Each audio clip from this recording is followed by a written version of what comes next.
Instead of confining themselves to the heavens, Hello, beautiful people. horizons in the world below. How are all of you doing today? Chat,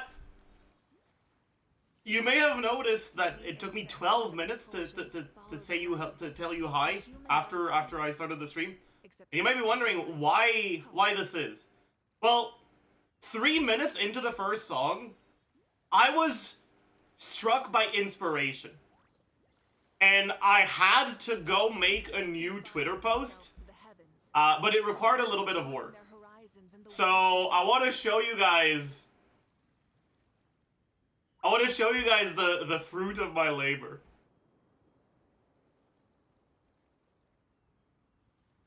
Many insects have a compulsion to follow the light. Man, what the fuck is this shop, bro?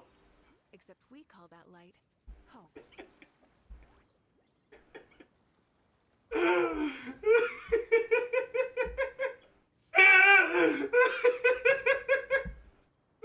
This is my best Twitter post of all time. 100%, by the way. It was yeah. Yeah. Yeah. That has got to be one of your best tweets. It really is, dude. Friending Toe is better low-key? Maybe. I don't understand. Yeah, I guess the only people who play Balatro will get it. But, so, in Balatro, Jokers at, like, higher difficulty levels can have debuff tags.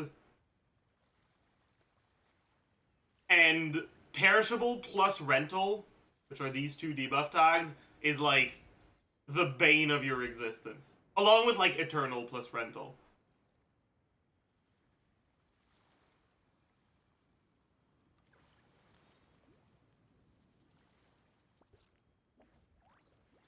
And this is basically a joke about how dog shit the banners are. Exploration and trial. Like this is what you got. Adventuring is right up my alley. Yo.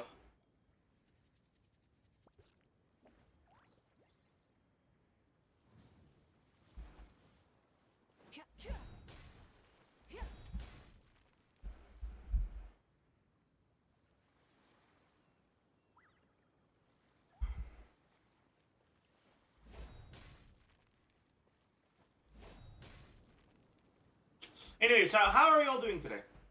How do you feel? By the way, thank you for the 9 months, Mia Kitty.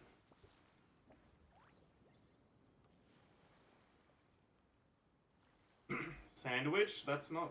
What? Dog shit banners means I can save primos? Yeah.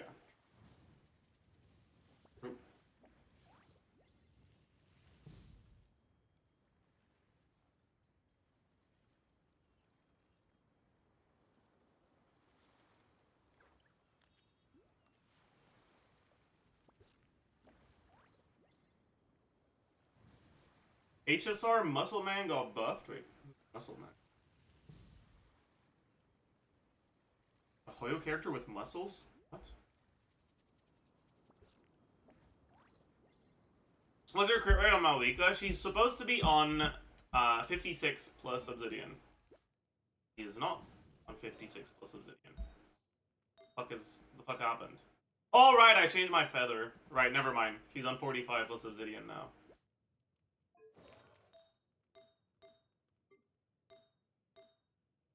No, that's wrong. She should be on this. She's on 51 plus Obsidian. Sorry. Should she be on this? Probably, yeah.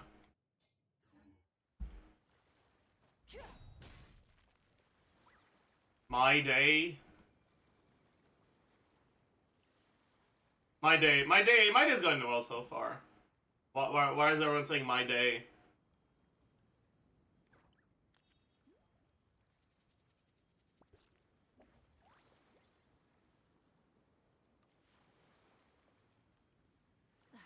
Instead of confining themselves. Which one is better, Clarine Fischl Nahida and Lanyan, or Clarine Fischl Kazuha and Baiju? If you get your setups properly, the Lanyan one will be better, I think. But I'm not entirely sure, honestly. Glorp spin. No, I'm not adding glorp spin. We don't need it. Are you telling me glorp isn't enough for you? Are you telling me you can't appreciate a glorp by itself? You need the glorp to spin because you're a fucking zoomer with no attention span? Ugh, I get an exercise redeem. Alright.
Chad, do we do Lantern Rite today, maybe?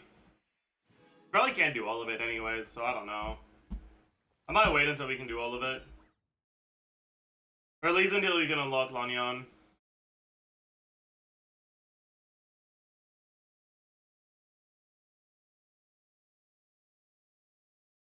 Wanna rank my Mawika? You know what? Sure, fuck it. I'll do that.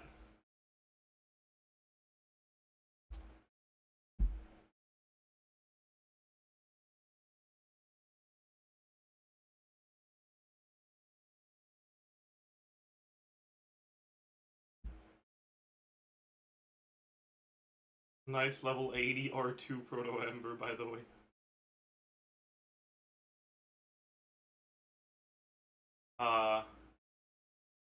That's not good. Why is she on Earth Shaker and why is it R1?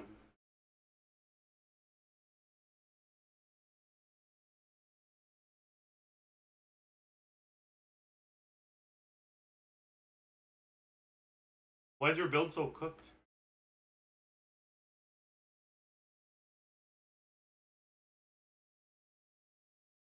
The artifacts are alright. You're really low in EM, though.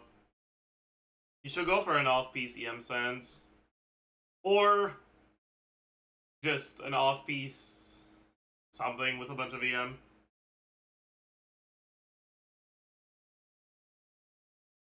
Free to play and didn't get a good weapon.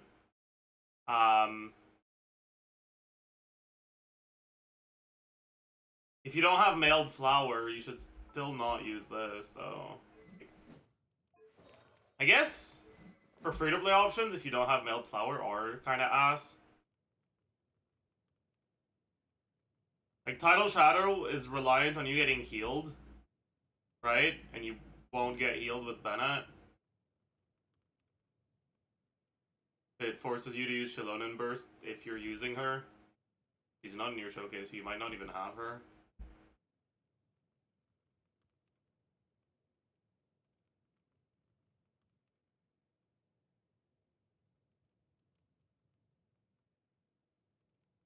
Oh well.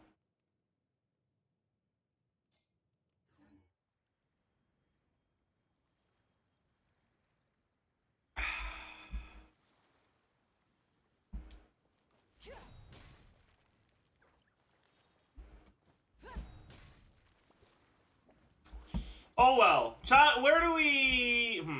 Oh shit, I'm capped. Did I not spend my resin yesterday? Spend my resin yesterday. Shit, dude.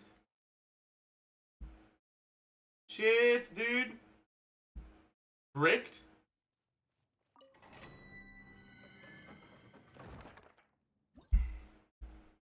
Balala tier listing better true. Oh, we got a golden Kappa train. That's totally a thing that matters and not just a poorly veiled attempt at making more money from Twitch. I mean, I won't complain if you want to make, if you want to fucking keep the train going. All right, it's not like Twitch is the only one making money off of it, but it is a little shameless.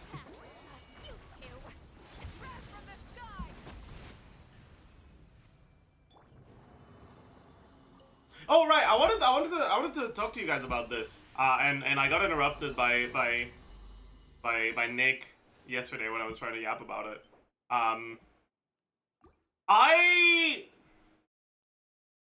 I want to try going to a book club. So I looked up what was there, like what was available, what book clubs were there around where I live. And I found one that's meeting in like 2 weeks. And that's reading a book that seems really interesting and that isn't that long. It's like 200 something pages.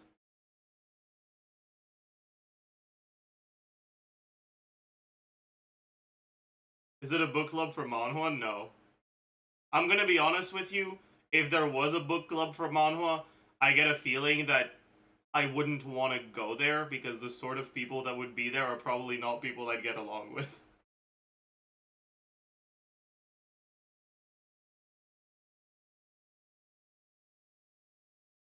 Right, like some of the very legal manhwa reading websites that I use have like comment sections, and man,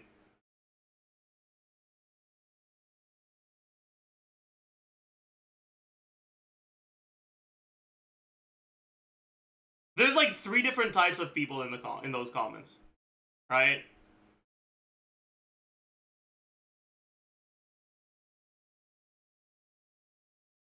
Um.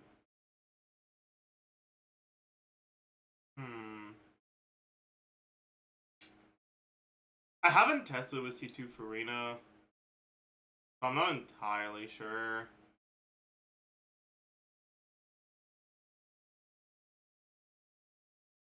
I'm actually not sure.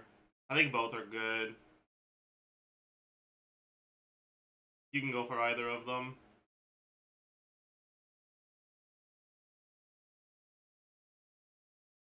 Anyways, anyway, there's 3 types of people, okay? One is like the person who just comments a screenshot of a panel and says something unfunny that while trying to be funny, right? Like that's the first type of commenter. The second type of commenter is someone that says, actually no, there's 4 types, sorry.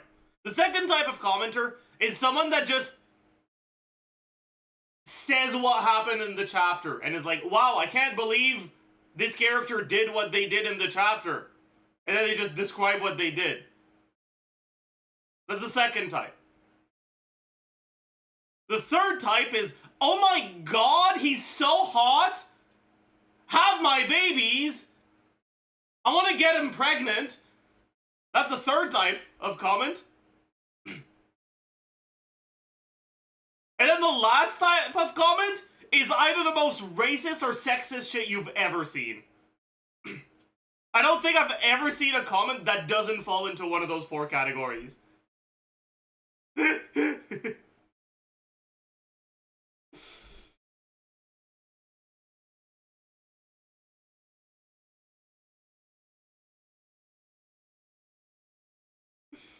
Oh yeah, that's true. There's also the fucking porn links. There's also that.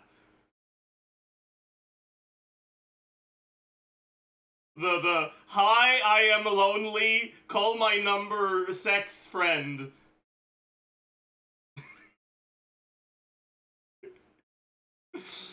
That's true. I discounted those as comments made by bots and not real people, so I didn't think they were worth a mention, but you're right, I should mention them as well. Yeah, I feel like if there was a manhwa book club that read shonen, it would just be filled with the most vile people you've ever heard. And if it was romance, it would be like the most surface level, never been in a relationship,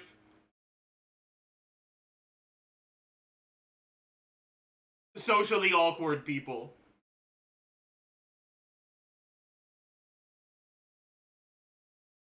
I guess that's you guys. Maybe I'd get along with them better than I'm thinking. I don't know.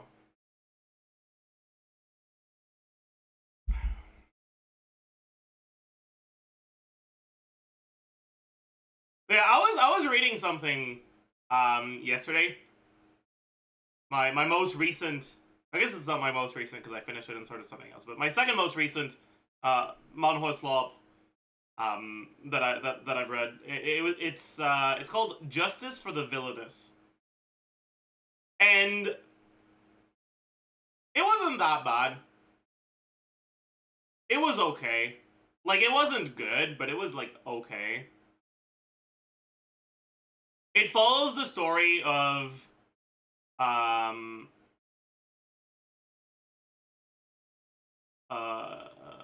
illegitimate daughter of a countryside noble who meets a prince and becomes an assassin that helps secure the throne for him. And once he secures the throne, he breaks her knees and puts her in prison.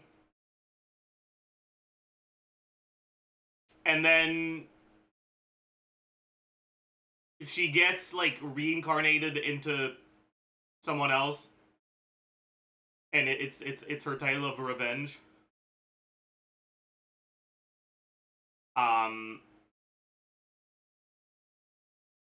It's called Justice for the Villainous.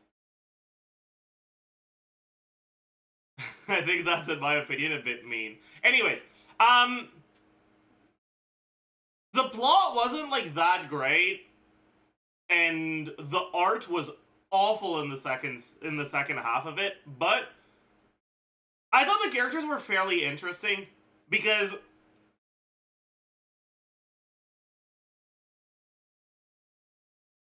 a lot of the character a lot of the character arc resolutions were intentionally unsatisfying.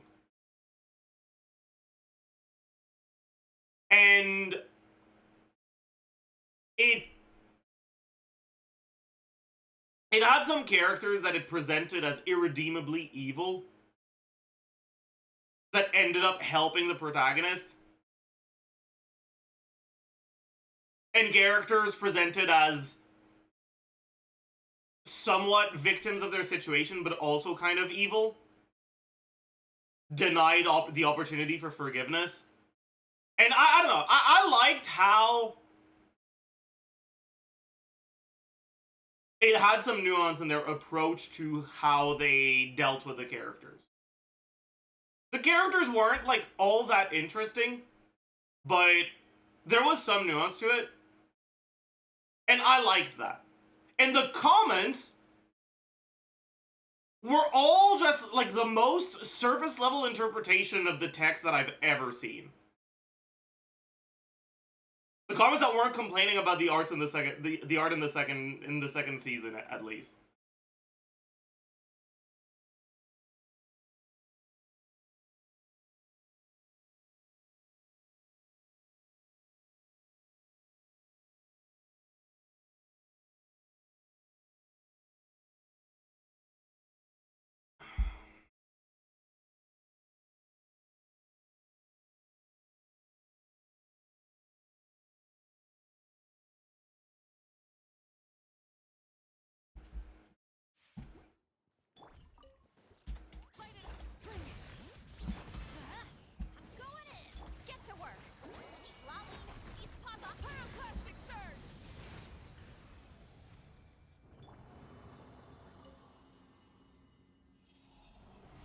Anyways, the book I need to read for my for the book club if I want to attend. It's a book club that you don't need to, like, it's a drop-in book club, so you can just, like, you can just go, which is nice.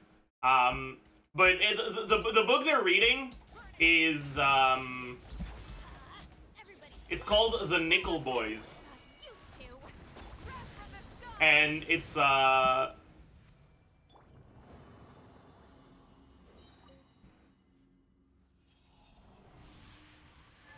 it seems like a really interesting book. It won a Pulitzer Prize. Nick, old boys, true. Oh shit! Wait! Chat, wait!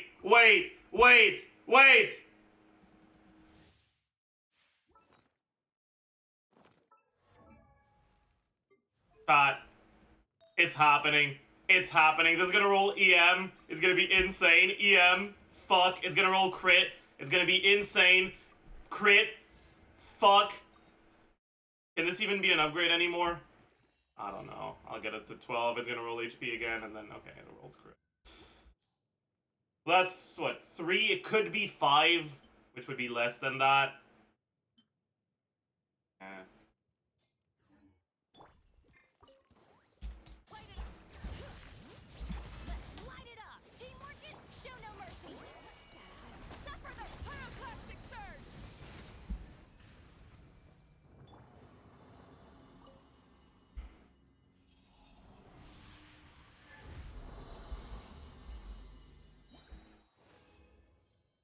Oh.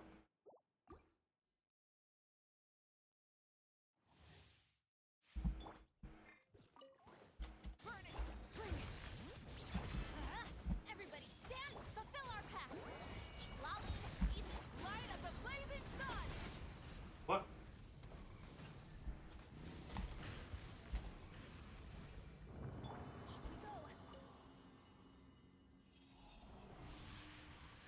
Can you check my minus 15k?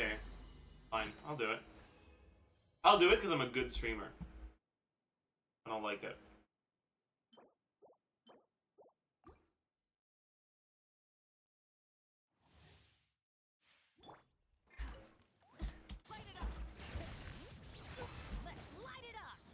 Anyways, chat, it's been a really long time since I, like, actually read a book. Like a real book, not like garbage.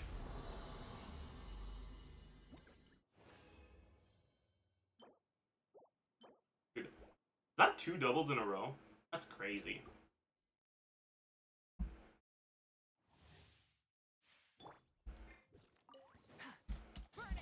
Anyways, but yeah, so the book that I want to read is called The Nickel Boys, and it's about the wait. Let me go get the synopsis out.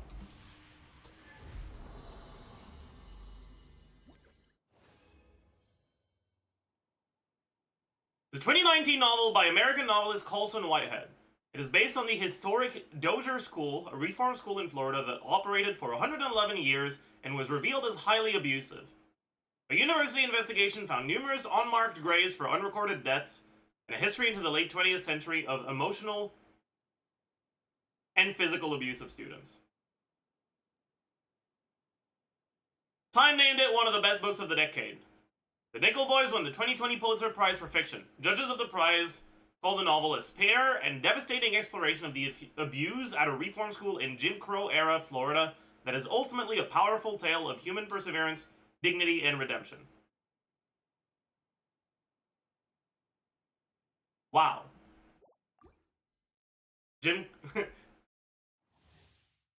Damn, Jim Crow, Florida? Yeah.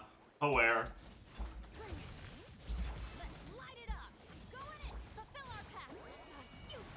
That does sound interesting. Yes, sir. Yes, sir, it does.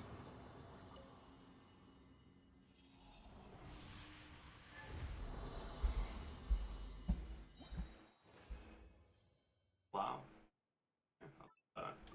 I don't think I'll level it anytime soon, but I'll lock it. Melting Mavico's burst inconsistent with Sweet Lolly at 150 ping. Could you talk about this? I mean, it shouldn't be. So I don't know what to tell you. Yeah, I don't know what you're doing wrong. It shouldn't be.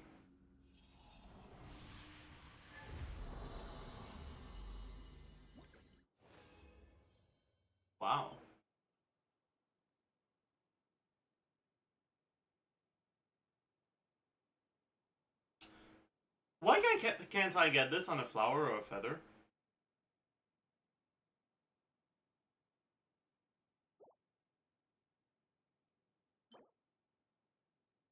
Mwalani piece, true.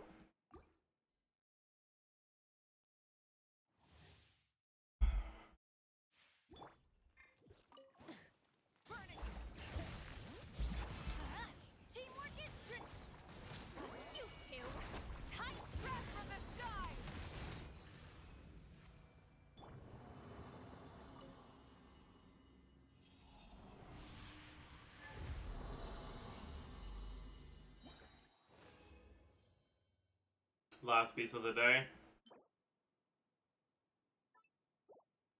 This could be good.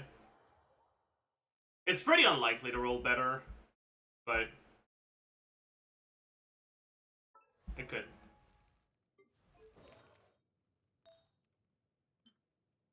Could. Crit.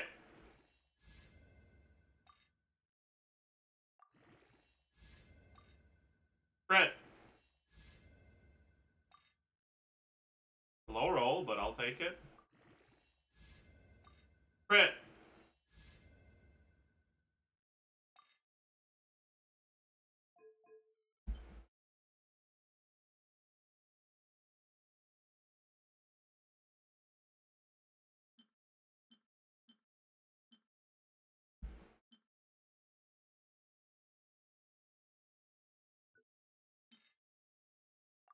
Crit.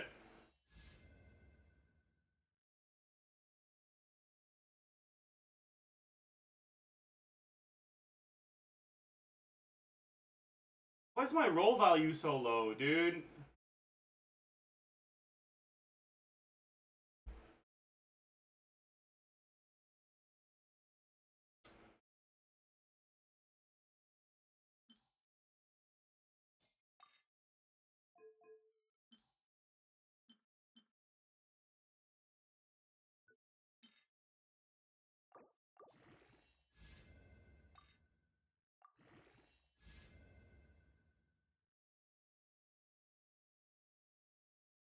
That's another min roll, isn't it?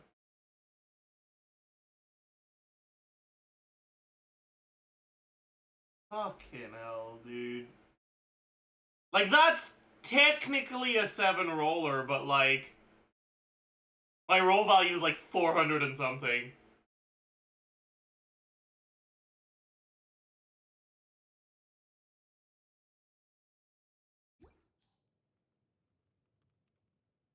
Alright, you know what I should do?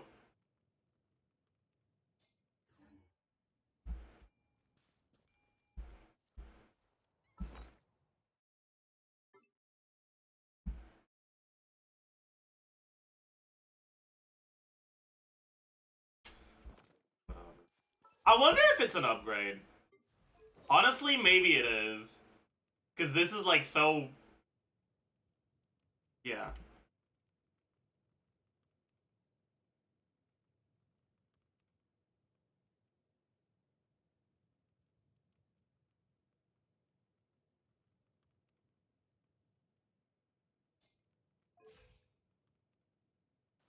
Base attack. It would probably be faster to just...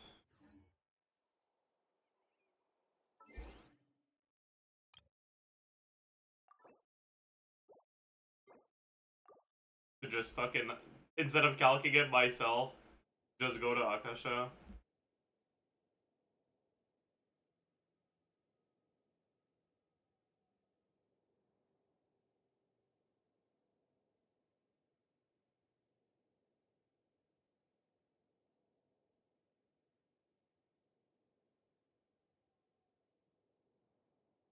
Right, one.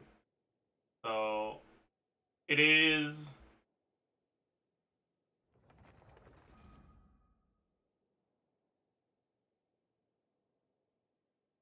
Top 19 points. So I'm 30k, 735.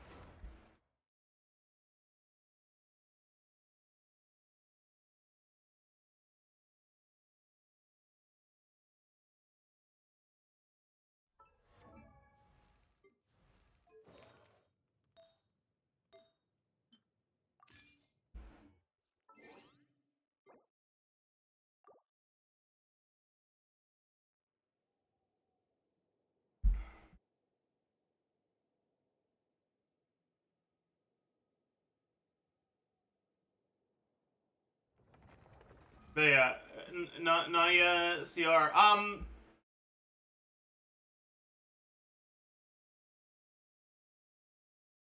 What's probably happening is your setups are too slow, and your Mawika E damage over time just ends up happening between Zitlali burst hit and Mawika burst cast.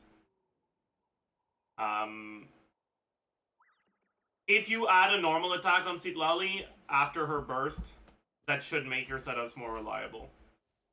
If that still doesn't work, then I don't know what to tell you.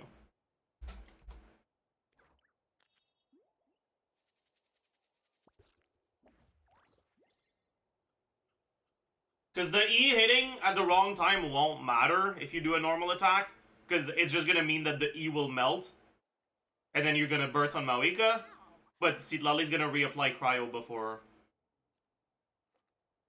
your burst hits, because the burst animation is long.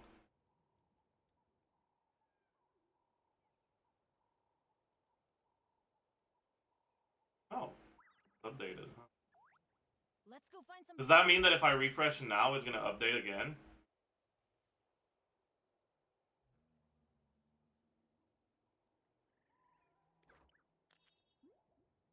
Yeah.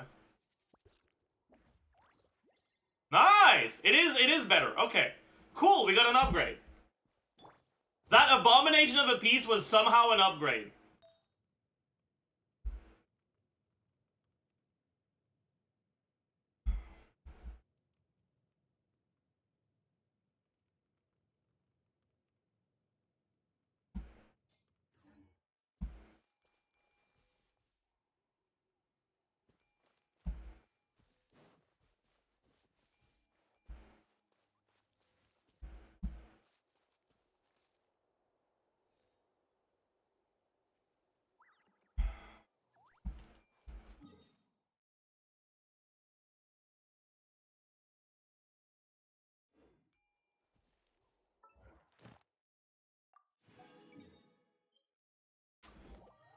Do you recommend EREMEM on Zitlali or full EM? I think for most people, EREMEM is gonna work out better.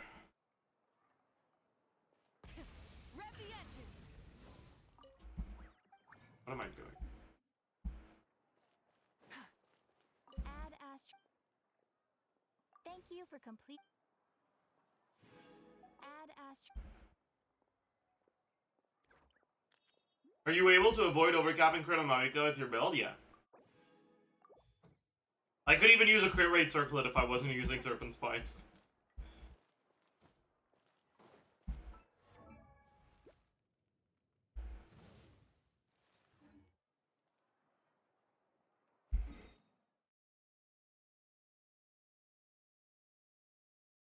What's my biggest damage number so far? Kinda curious.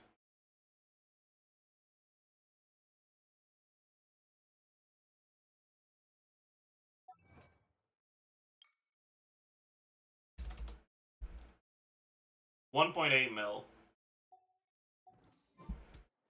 Wonder if we could reach 2 mil now. Maybe. Probably. For sure. You go for it?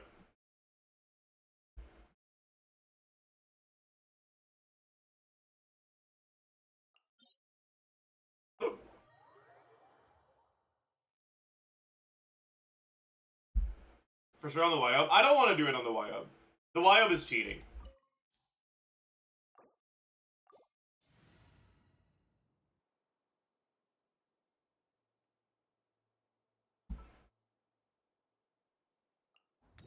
My experiment will succeed.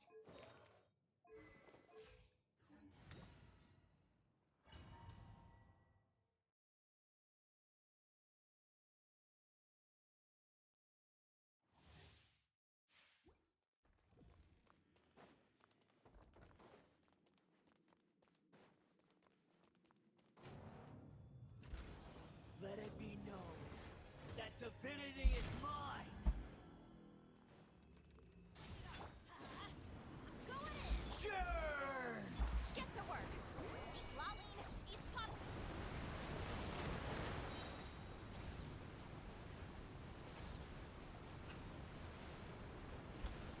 Burning Insignificant pest!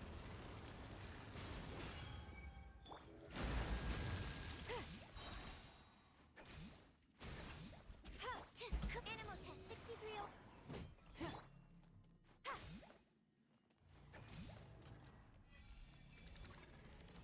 At my command, you shall fall!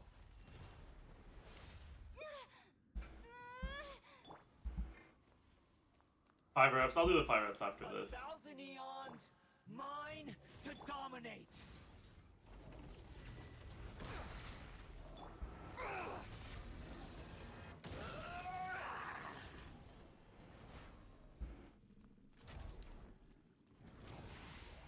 Burn to oblivion!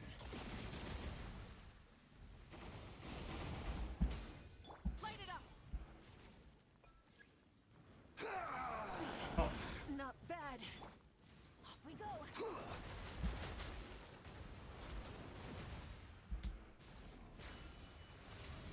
Kneel!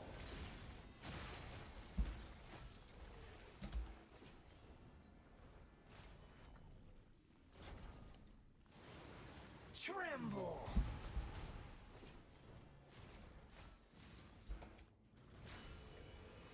Reality is pain!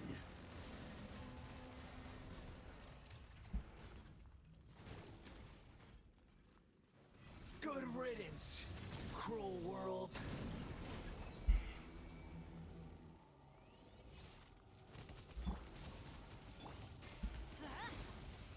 Venture.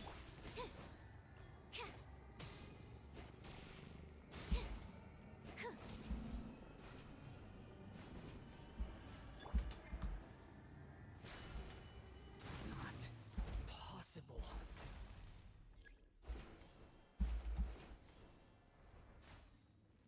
Burn it down. Everybody stand back. Absorption test. Get to work. You two. Time to end them. Pyroclastic surge. I was destined for more.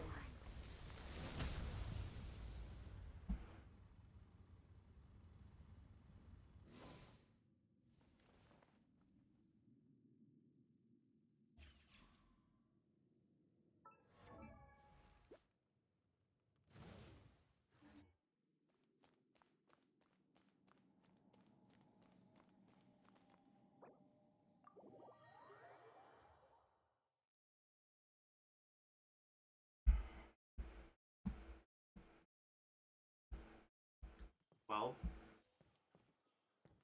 that's cool. It wouldn't have been over 1 anyway.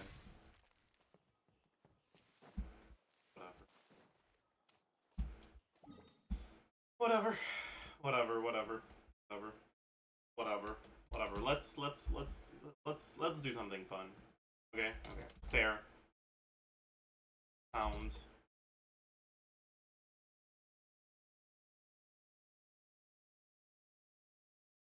Zilch.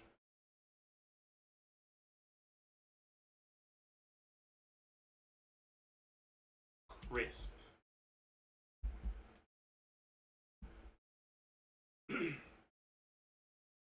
Oh, we got a midi today. Comfy slip-on shoes for short.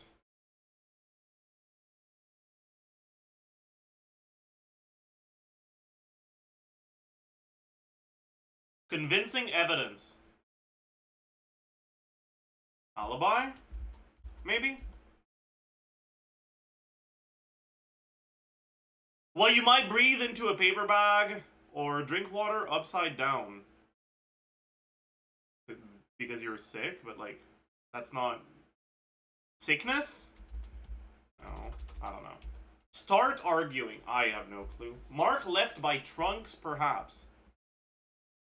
What? Bird of Australia.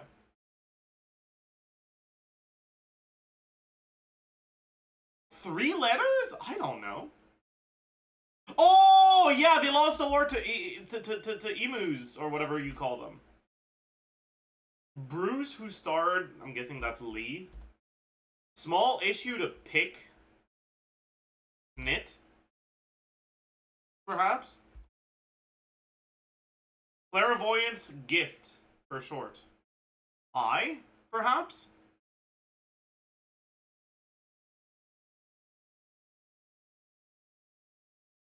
Speed limit abbreviation. Art form with... Okay, it was an alibi, chat. This might be KMH or MPH. This is probably H. This is origami. Blank milk is a natural laxative. That's something Gilligan never told us.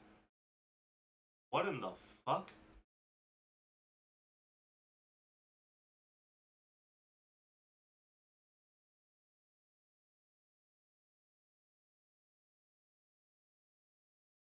Where LA and San Diego are casually. God, does anyone know what state these cities are in?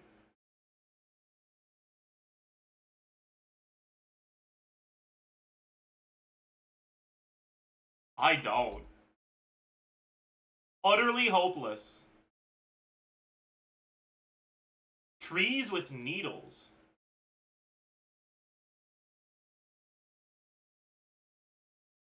Maybe they're called conies? I don't know what they're called in English, dude.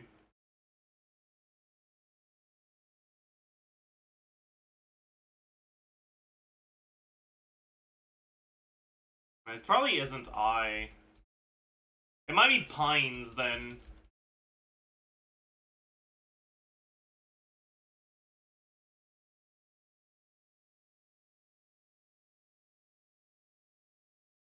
Like a big roller coaster drop. Whee! Okay, no, I don't think that's that.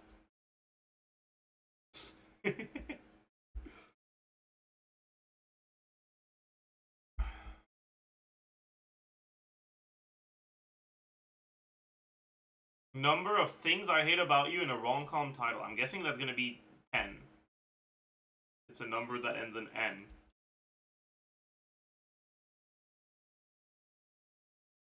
Start arguing.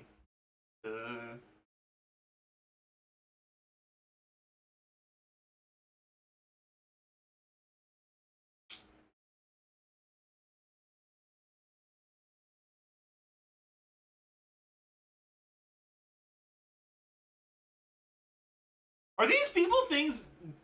Are these things people do to get rid of the hiccups?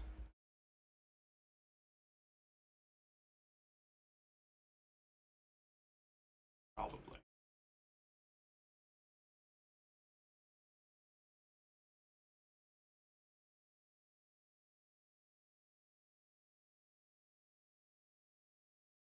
Okay, I think this is gonna be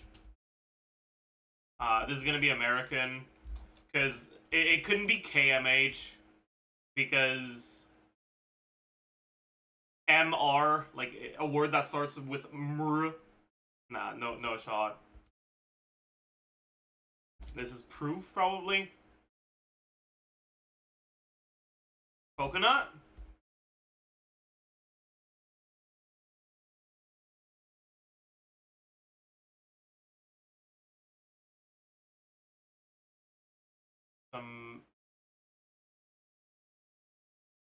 Mox? SoCal? Go...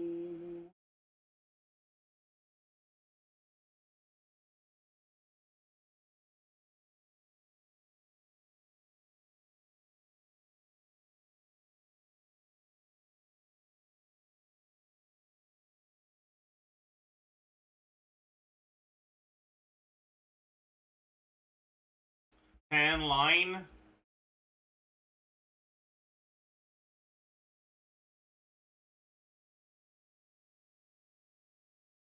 Futile?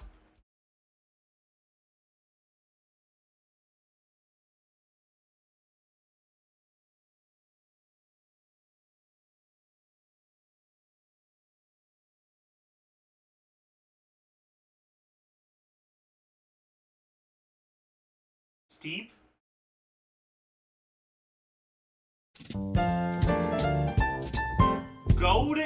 Goat it? What? Go at it!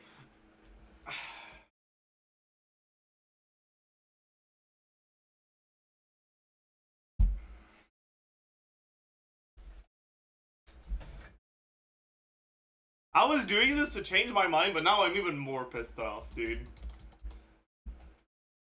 Whatever. Oh, Jesus Christ.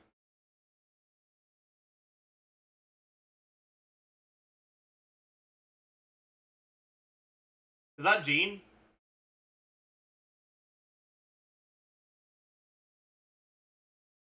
Because this is definitely Knights of Favonius, right?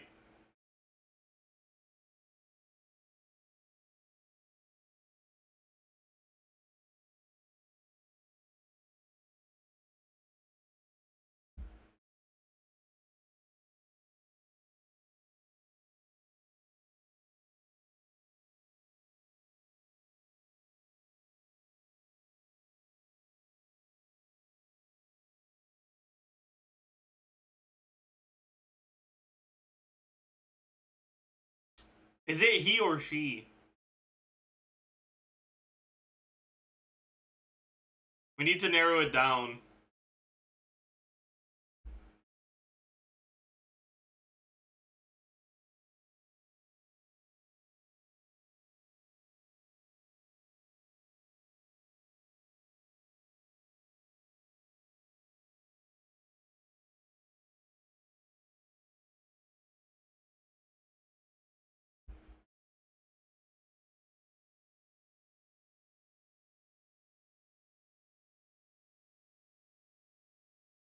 I think it's he. But I'm not sure. There's not enough.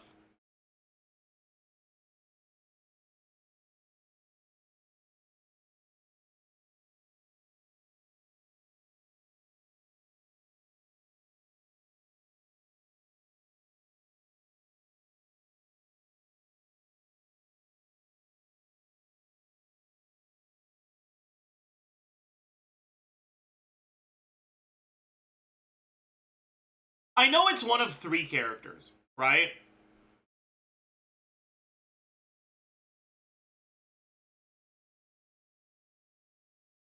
It's Mika, Jean, or Ella, right? It has to be one of the 3.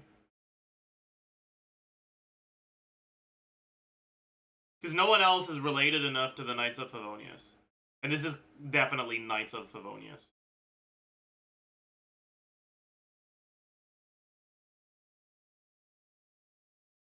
Lisa? I know that Lisa...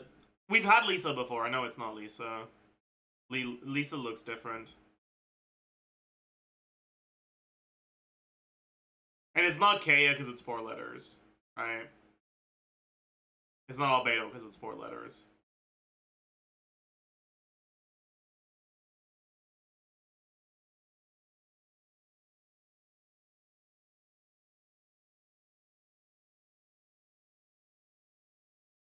My first guess was Jean. I'm gonna guess Jean. It wasn't Jean. Fuck. Damn. That's unfortunate.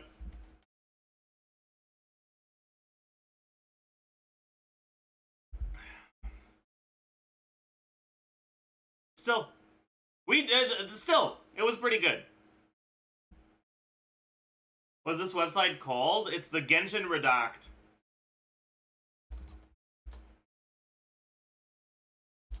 Kaya! Let's go! Oh my god. Oh my god, it's fucking balls day. If there's fire in your soul, you gotta rock and roll. Oops.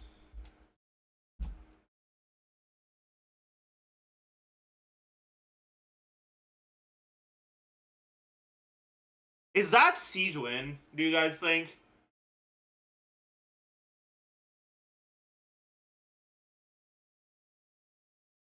Like, it could be Sijuin's pill, but I don't think so. Is it Ganyu's E? Chat, we could get a first try on all of them if we keep at it. I'm like, I think it might be Ganyu's E. Fuck yeah! Oh god, that's hard. There's too many characters this could be. There's too many characters this could be. Yeah, my first guess is Arlecchino. Fuck. So close.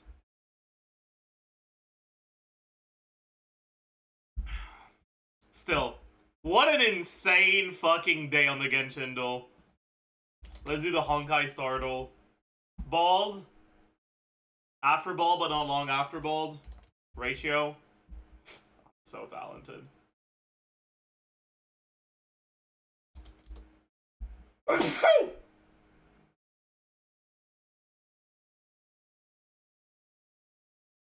How's that a fucking can of tuna?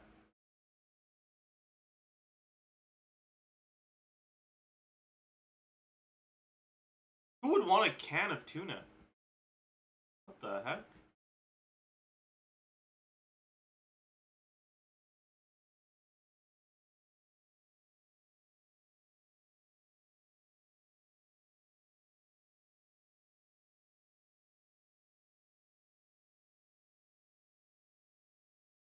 I'm like pretty sure this is supposed to be a can of like preserved food.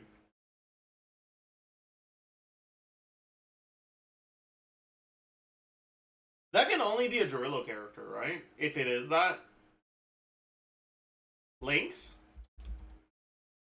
Dude, I'm too good. I'm too good.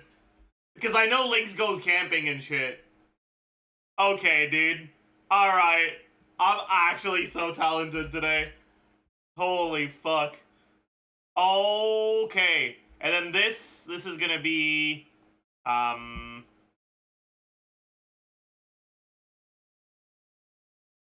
don't think that's Lucy, is it? No, it's Soldier 11. It's not? Fuck, I'm an idiot. No, is it Lucy? Fuck. My bad. My bad.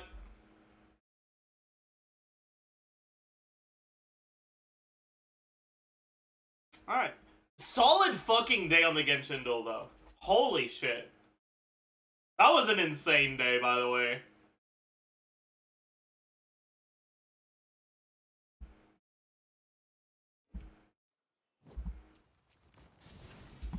Let's light it up. Stand clear.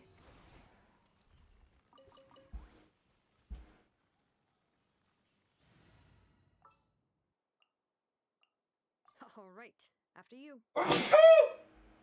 Sorry.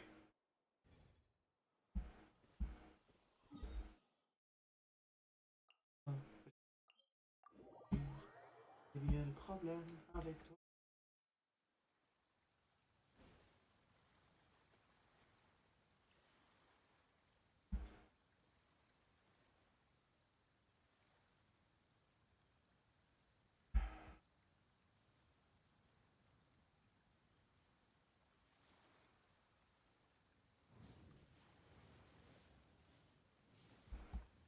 Alright, chat. We have, like, 200 Abyss clears that have been submitted. So that's cool. Let's take a look at the submitted data.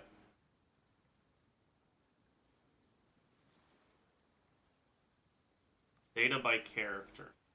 So...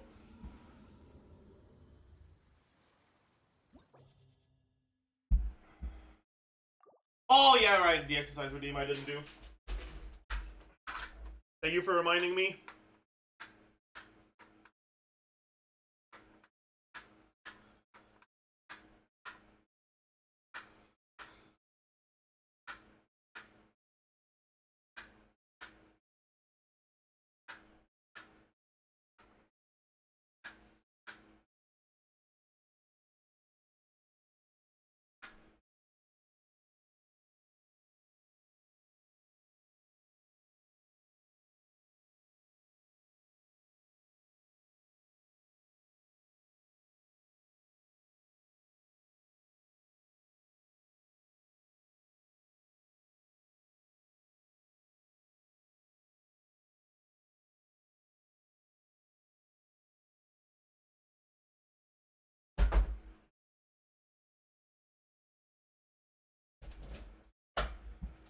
How's the forum feeling? Better.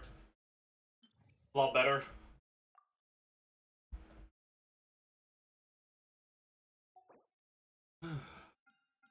Alright. So, Bennett, very, very popular. Cool. Xiangling, surprisingly high.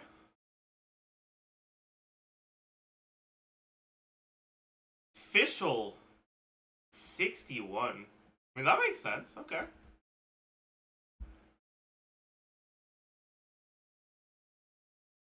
Oh, there's a few Hu Tao clears. Kazuha down to 27. Damn.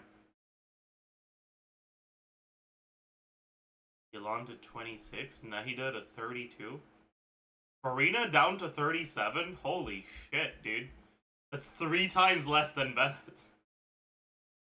Devreuse down to 28. Oh, look, you know what? 36. Okay. Lorraine at 21. Emily. Okay. Kanich at 21. Interesting. Kelowna at 54. Mawika at 58. Zitlali at 60. Interesting. Neuvillette at 3. Okay, dude. That's a little much, don't you think?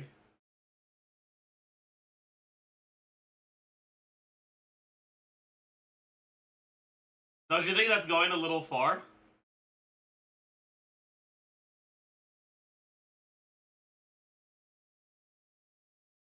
Oh, chat.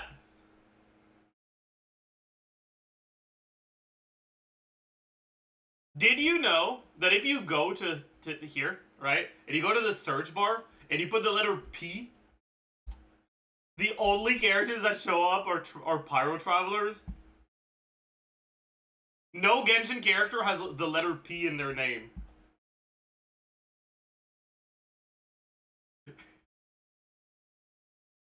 Except you McGlorp Glorp.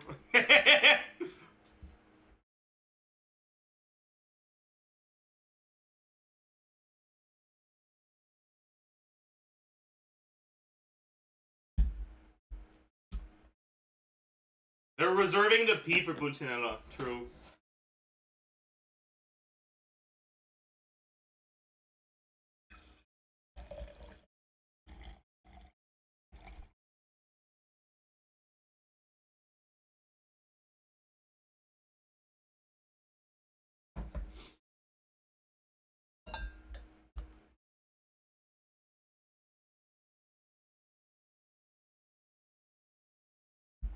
Is P just uncommon in Chinese? I think someone probably just insulted Da Wei by saying that he had a P fetish, and he's been overcompensating by removing every P from his games.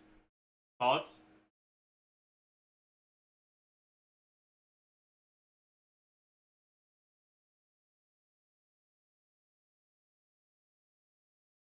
Okay, maybe not. No comment. Okay. Sorry. Sorry, I didn't mean it. I'm sorry. Alright. Who are characters that are, like, surprisingly... Or, okay. Amber Barbara at 0. Beto at 5. Okay. I don't know why she's at 5, because... It's a very single target abyss, but, I mean, okay, sure.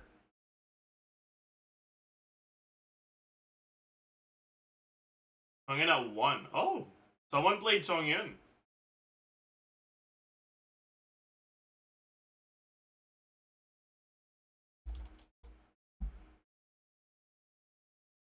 Okay, it's an actual carry Chongyun team. Oh, wait, no, it's not. It's an Ayaka team. Attempt to play high ER quick swap except for the final chamber, where stagger is much more interesting for the clear rather than min-maxing funnels. This is not a good team. Alright, noted. Noted, not a good team. 2 Diluc clears. Diluc clears should go fine, because Sitlali's so good. They're probably both first side. Neither of them are... Wow. Neither of them are Citlali. Interesting. Interesting.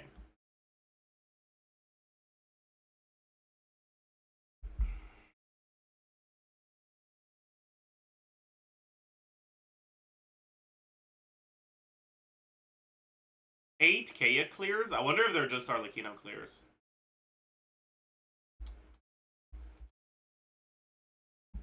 Arlecchino, Revmeld. Oops, didn't mean to do that. Arlecchino, Revmeld, Mawika. And Mawika. So Arlecchino, Mawika, and Revmeld. Okay. Kaya had buff from Imaginarium Theater. You're so right, by the way. You're so right. That's so true.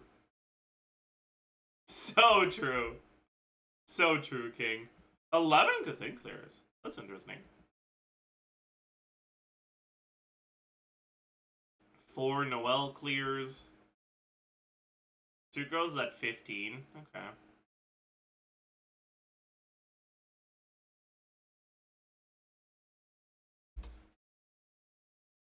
Curious what people are playing Sucrose with. Arlecchino teams.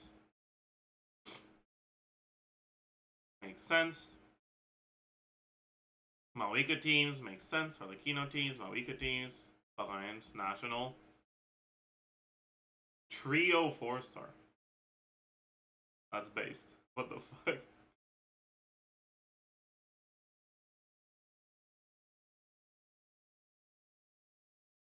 Can we have the link to the sheet? Yeah, sure.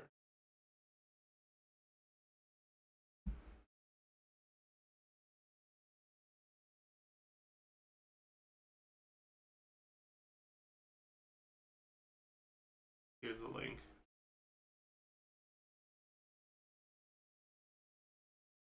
I don't think that command is updated, Lud.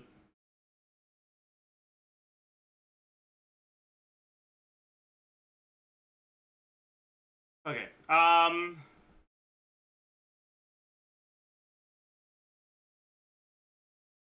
Okay. Shangling 47 clears. Singto 24.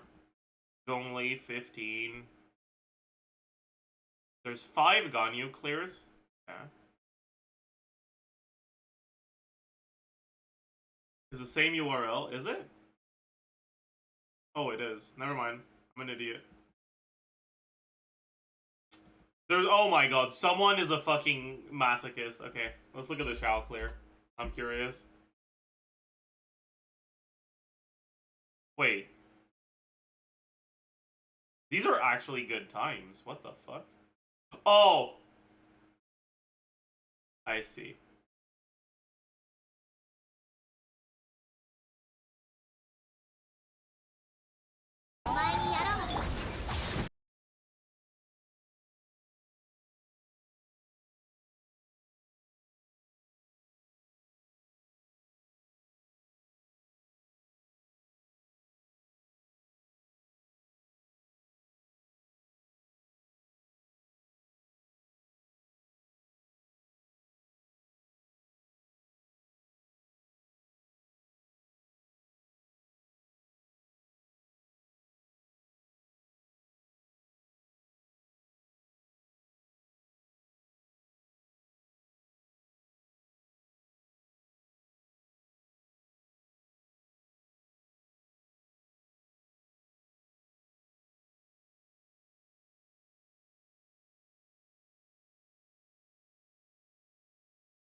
By the way, was that 50k plunges while the resistances were down?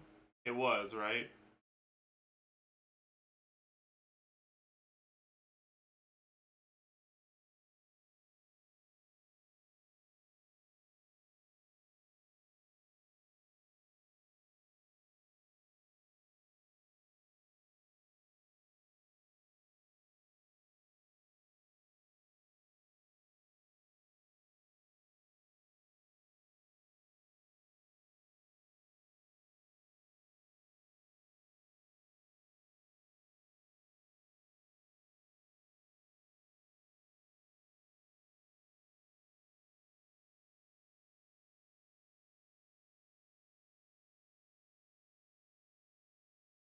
I guess they're low plunges, right? Or are they?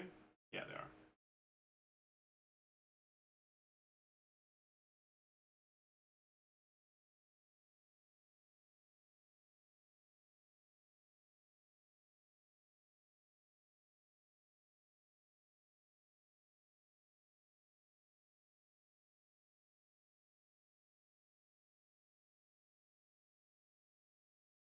Yeah, not a good abyss for Shao.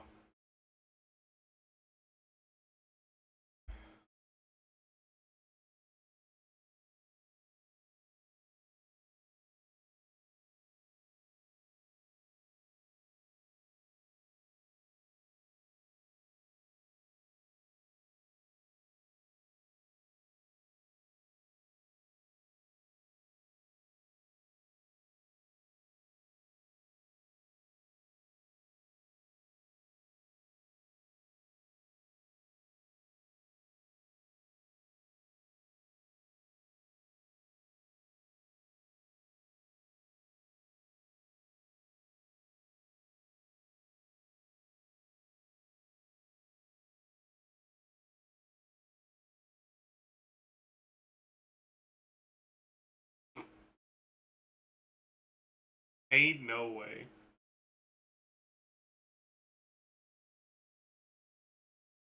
No Mawika burst?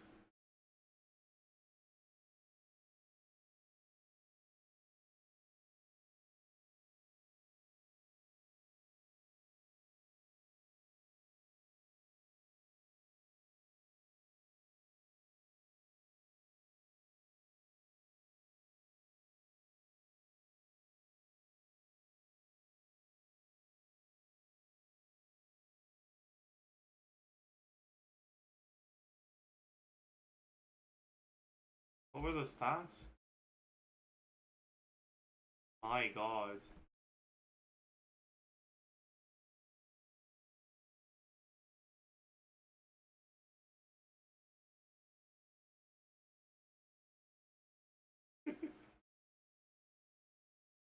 One of the shouties of all time is a very good way to describe this.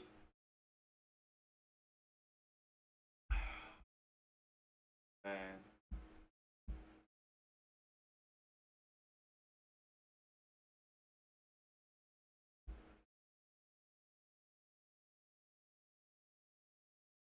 Rosaria. I'm guessing these are probably all Arlecchino. Maybe there's an Arleclear sneaked in. Raiden Melt? What do you mean by that?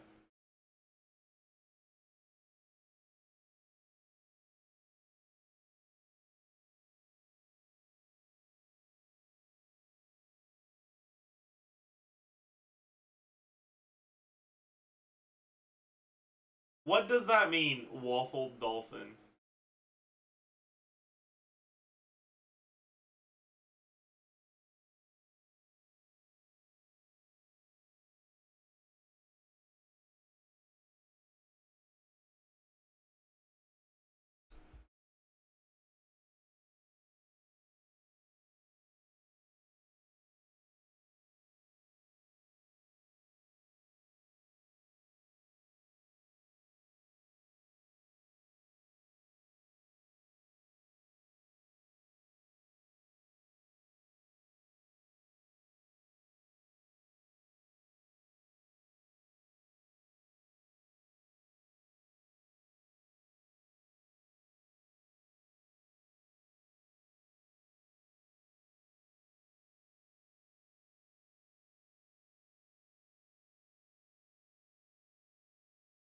I see. It's not Raiden Melt, it's Raiden with Rosaria and Changeling. Arlecchino, Arlecchino, Rev Melt, 304 star, Rev Melt, Arlecchino, Rev Melt. Okay.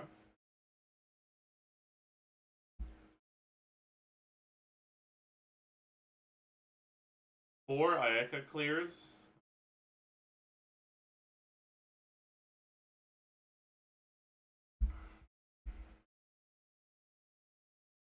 The Aika clears would have really good chamber 3 times, but pretty ass chamber 1 times.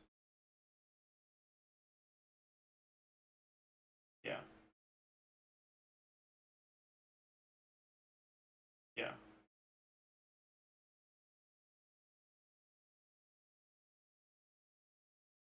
Oh, that's hyper free. There's no, wow, there's not a single free Zayaka clear submission.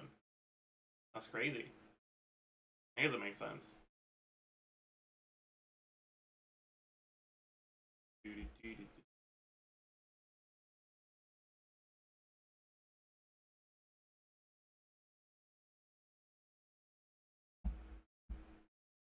One Sayu clear.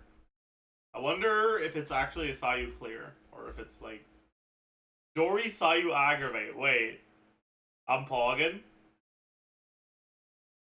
Wait, it's the same. It's the same one. Fuck, dude. Ain't no way. Ain't no way. Hey. It's the same video, dude. That's crazy.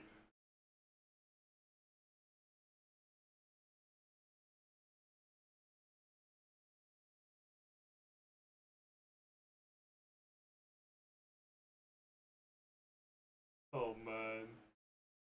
That's crazy.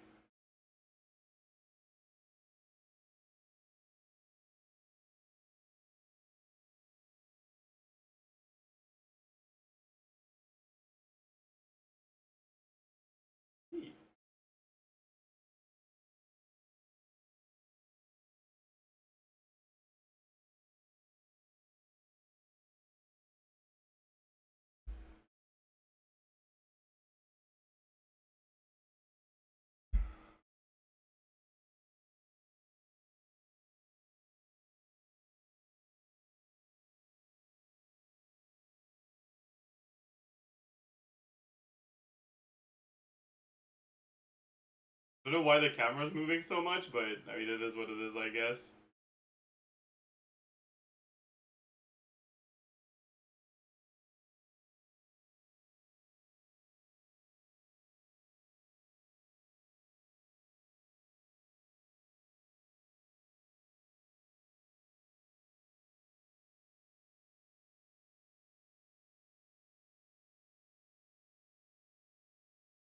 They're on a controller. Can you not input a direction you're not facing with your camera on a controller?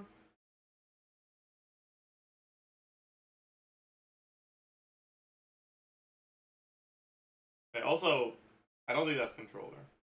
Yeah, that's keyboard UI, yeah.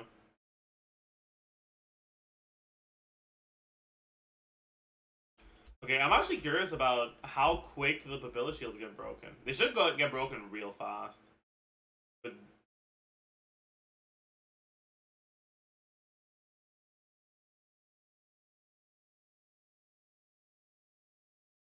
I mean, he's not hitting it with Dory. Okay, I gotta wait. I'm actually kind of curious. How fast can you do it with that team?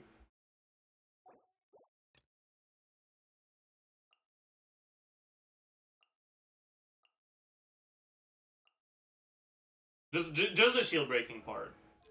I don't care that much about the rest.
this will have to do for now. What's Dory doing here? I want to see how fast the papilla break is, because Dory hits a lot. So I am kind of curious.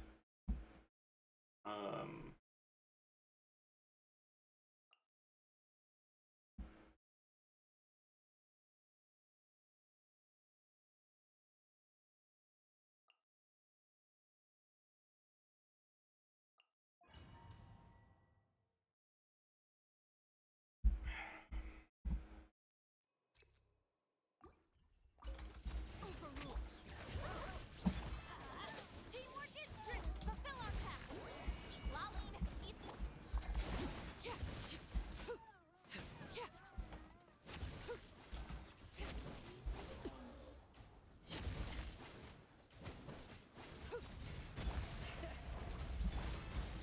I'm going in. Show no mercy. You two.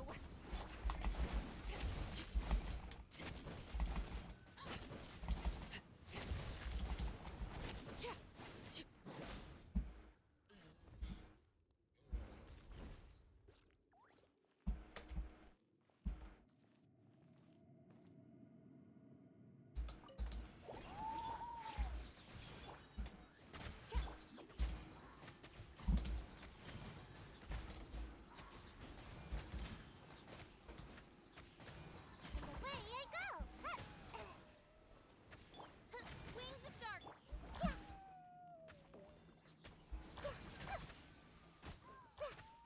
Grow, grow, grow! Contact me! By royal decree! Mein Fräulein. The fuck, dude? Oh. I'm out of here! As you wish, mein Fräulein.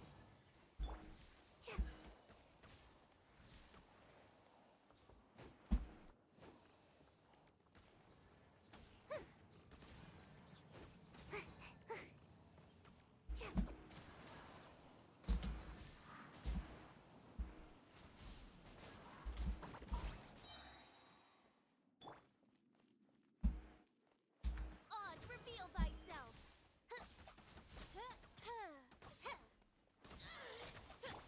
Commit to memory. Make yourself at home.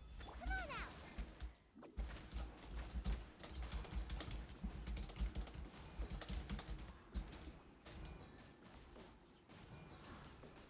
And away I go.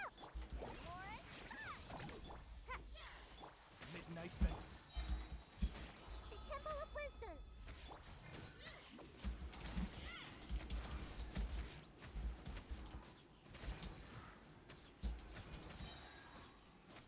Contact me. Ninjutsu.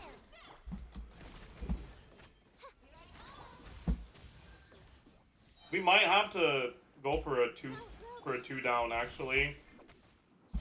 Oops. Wait, where the fuck did my Oz go? Mein Fräulein. Yeah, that's a 2 down. That's okay.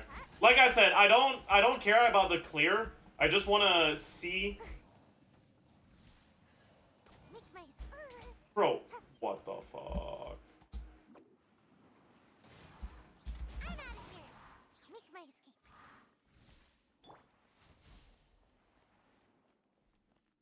By royal decree.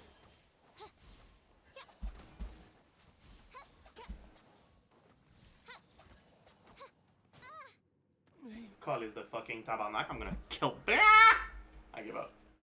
I give up. I give up, dude. I give up. Does that you not help? No, it doesn't.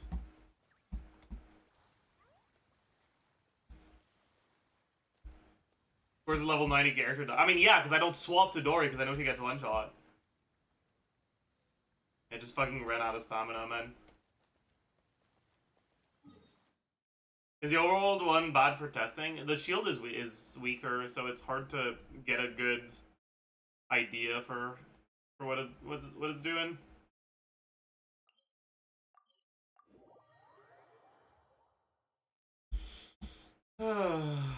Man.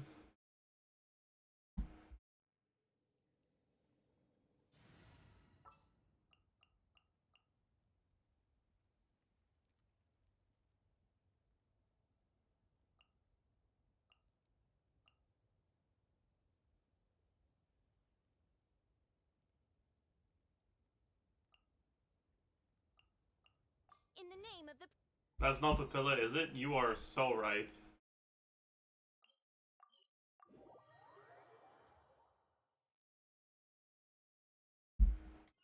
Did I miss the meta roundup? No, we're getting ready for it right now.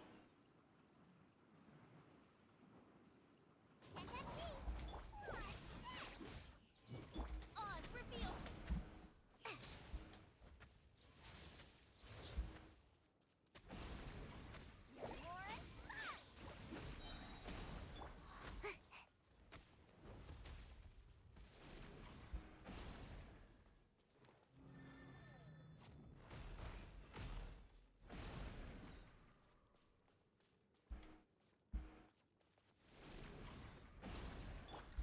By royal decree...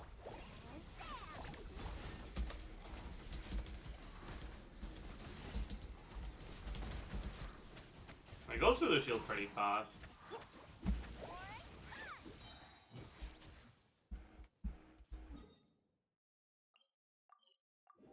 I'm curious about how much just Dory would do.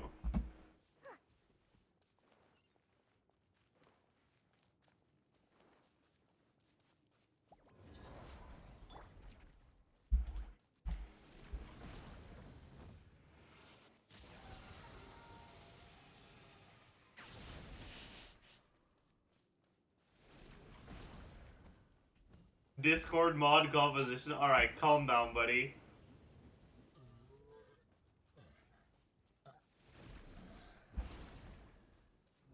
Calm down, buddy.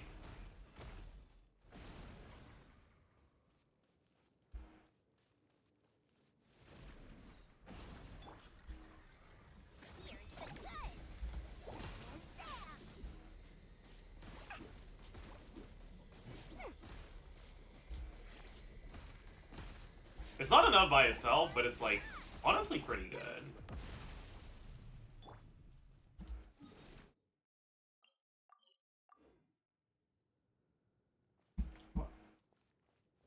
How are you still aggroed? In what fucking world are you still aggroed? What are you doing?!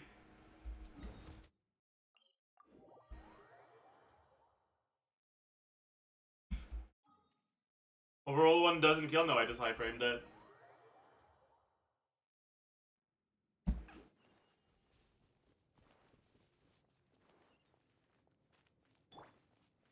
I guess I'll be using Dory. Don't do that.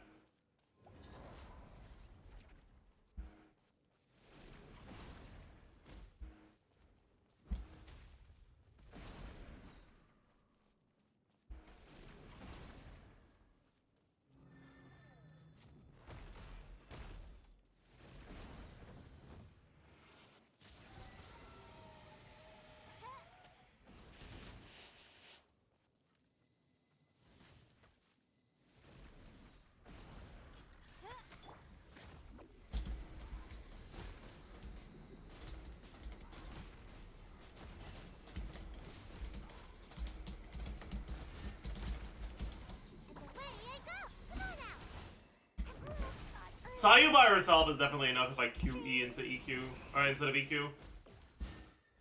Am I dead?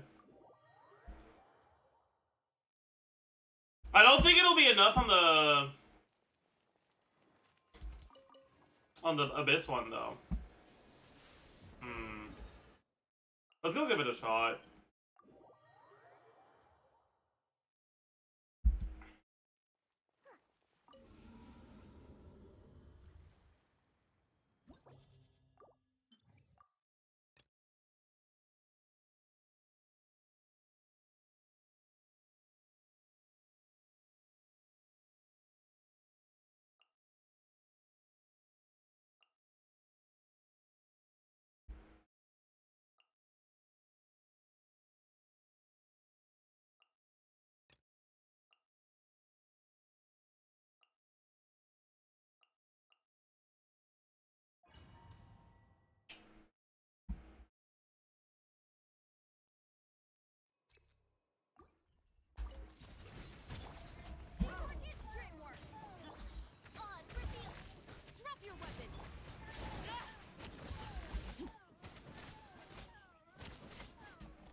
My bad. I'll do this. Everlasting as the moon. Laid bare. Let's light it up. Everybody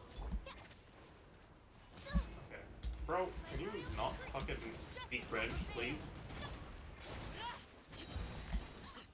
Yeah, these enemies are actually so ass. Holy fuck.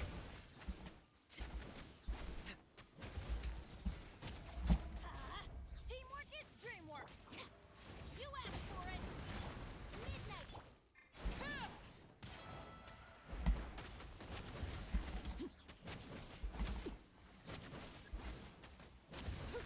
Wait, why did it do that attack so fast? What the fuck? It only did one attack before that. Why? Final one. Overruled. Venture.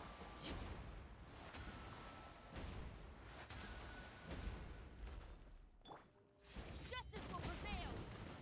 Stop right. I'm going in.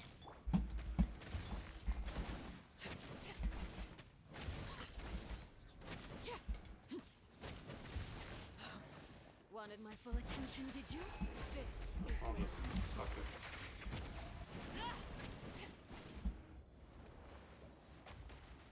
70% HP. Oh, so I did too much damage to him too quickly, I see. I thought it was time-based because I'd always gotten him to that HP threshold in around the same amount of time.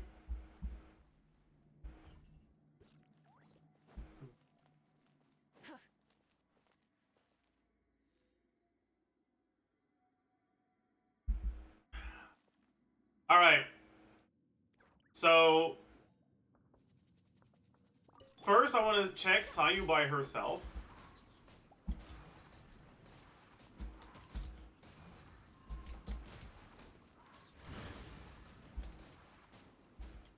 Can't touch me. That's kind of whatever. rise to the sun. Show no mercy. Suffer no. Away I go. Pyroclastic surge.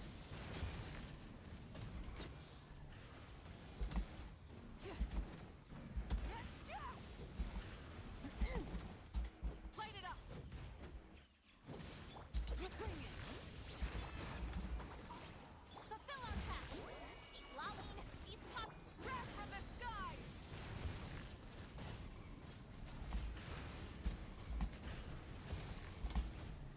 Full throttle. Can't touch me. Get to work. Light of the blazing sun. I just want to check for the papilla.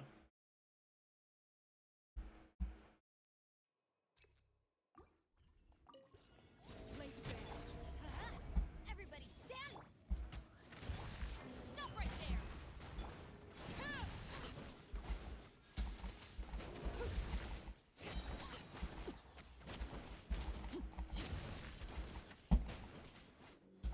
Overruled.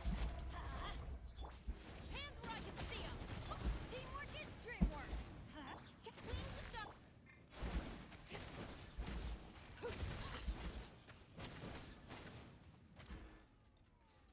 Okay. Alright. So. I want to check how she does by herself. Did I not get the infusion? I didn't. Fuck. Well, that doesn't really count then, does it? And away I go.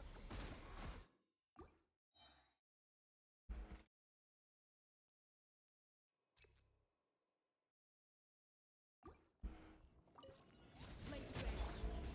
Everybody stand. Stop right there.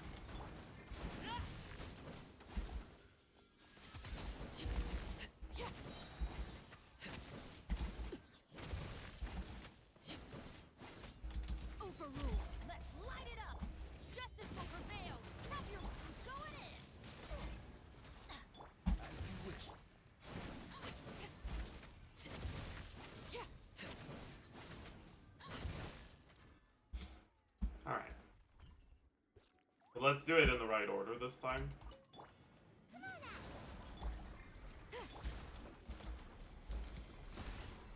Did I still not get it? Okay, what the fuck, man? Sayu absorption is so cringe. Teamwork is strict. By royal.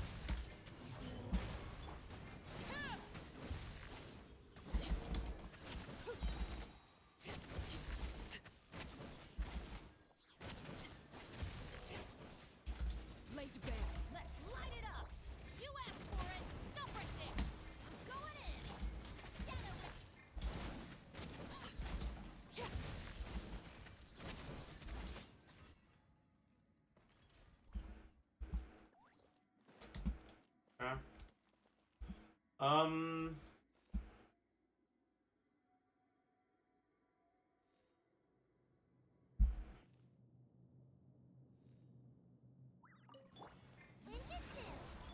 You two. Time to.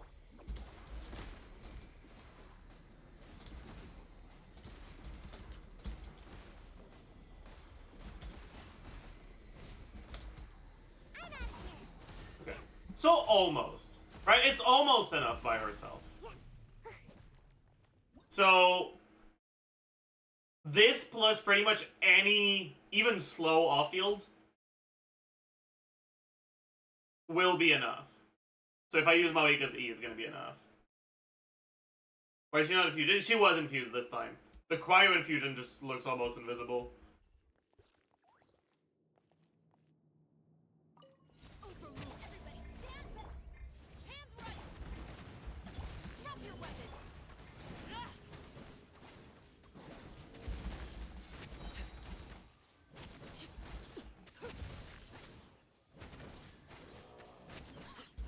Transfix. You asked for it. Teamwork is strict. Midnight hit.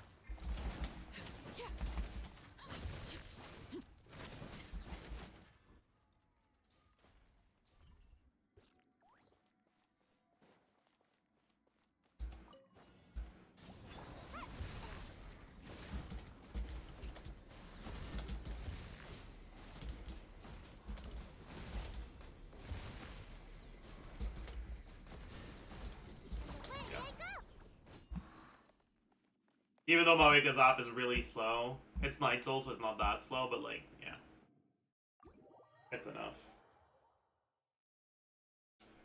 So adding Sayu to the team seems like a good way to be able to reliably get it, as long as you have any form of other off-field.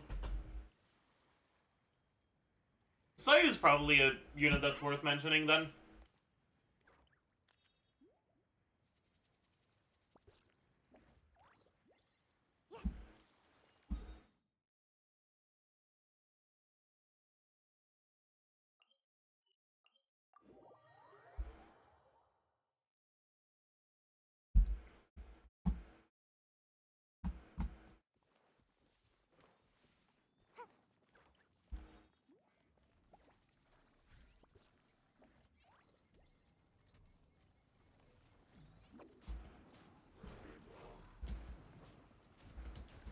Right, because she gets these numbers like that, but she gets two of them. Right? Because she gets the animal one and the absorption one. Oh.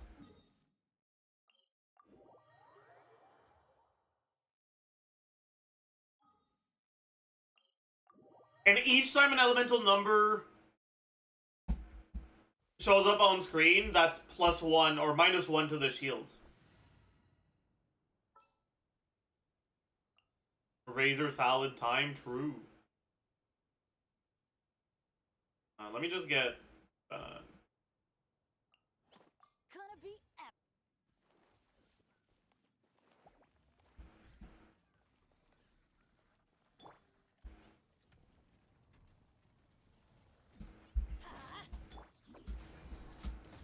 but like, look at the amount of numbers that show up on screen when you hold E on Sayu. That's why she goes through the shield fairly fast. And away I go. Like, all you're concerned about is the amount of numbers showing up on screen.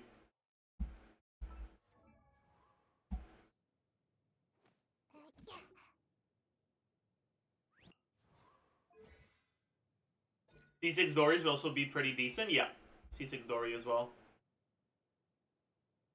One of those teams you're playing Fischl anyways, so not really scary to begin with.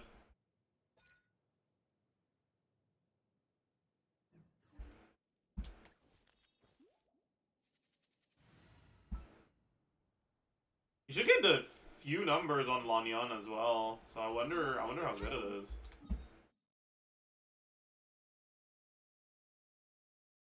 Probably okay.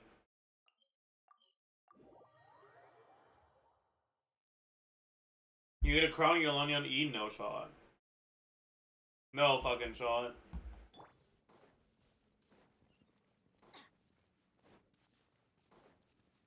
Let's light it up. Closing in.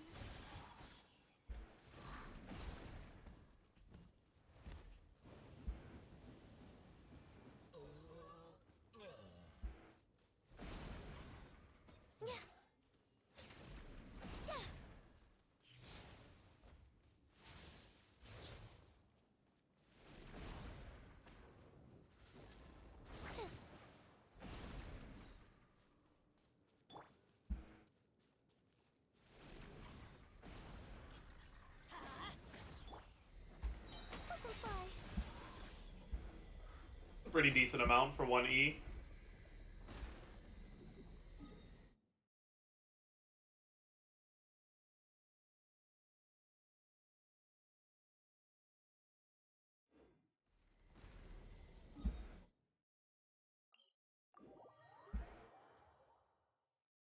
C6 gets you 2 E's? Yes, it does. Yeah, C1 makes a big difference here because it gets you a lot more hits.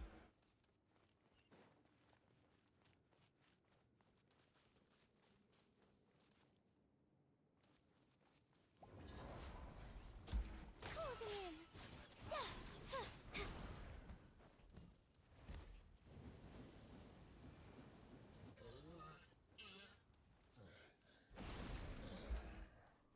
in. C6 plus Sock. Sock won't do anything. Because in order to get the Sock proc, you need to deal damage, and you don't deal damage to the Papilla while it's shielded. Same reason why Raiden E doesn't work on elemental shields. Let's light it up. Up and away. Swift as the swallow.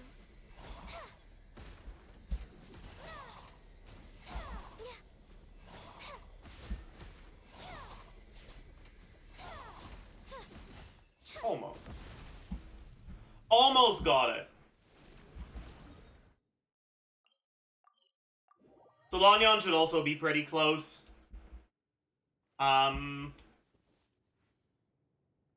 Assuming you have pretty much any form of off-field app, Lanyan should work.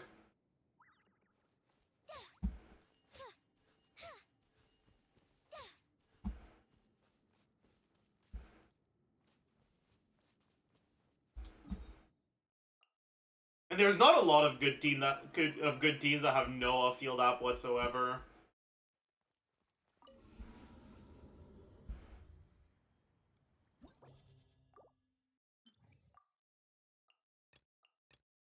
Ooh.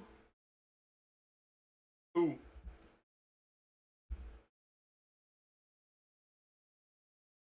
Yoimiya? What Yoimiya team doesn't have off-field app? I guess if you're playing, like, Bennett, Zhongli, Yunjin. Sure. I guess.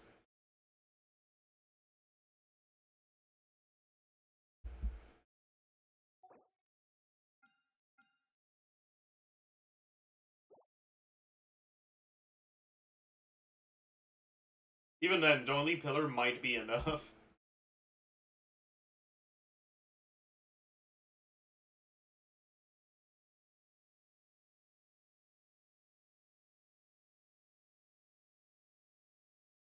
Lament team? Ooh. Wait, does Lanyan give Xiao a way to break the Papilla Shield in time?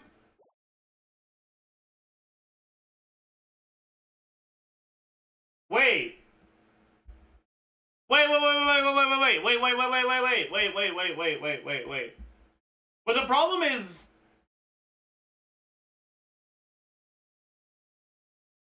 Is what the fuck is the rest of the team gonna be?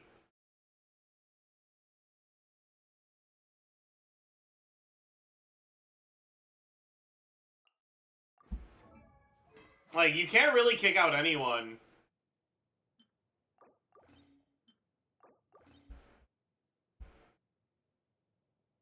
I guess you kick out Farina? But then you don't get an elemental infusion.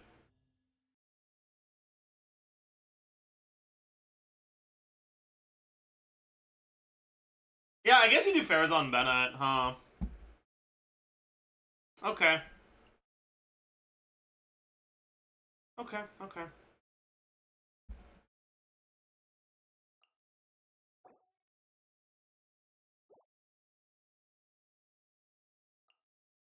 Let me make sure that my Shao is on the right build, though. Precise redeem, alright.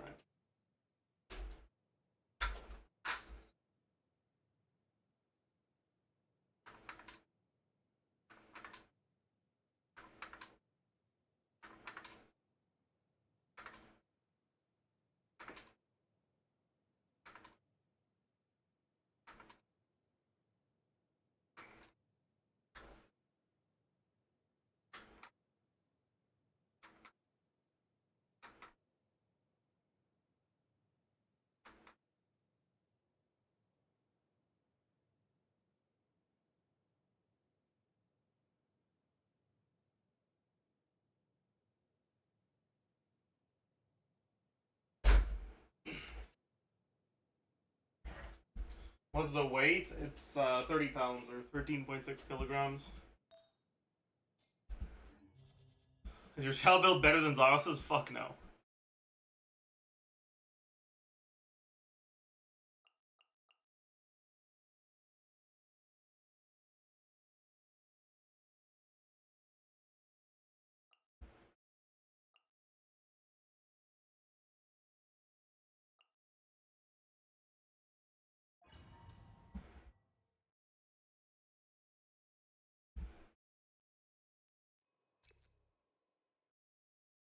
Did Shao not just do it normally with C6 bet? No. Lanyan's E doing a chunk of it is a really big deal.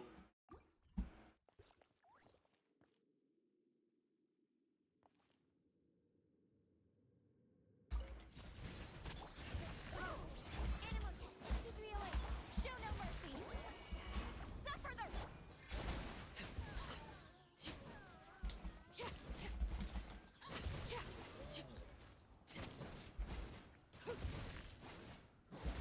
Laid back. Bring it.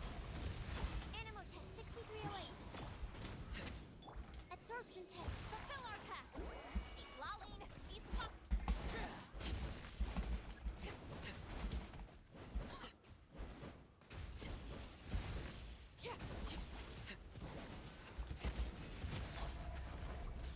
Animal test 63. Get to work.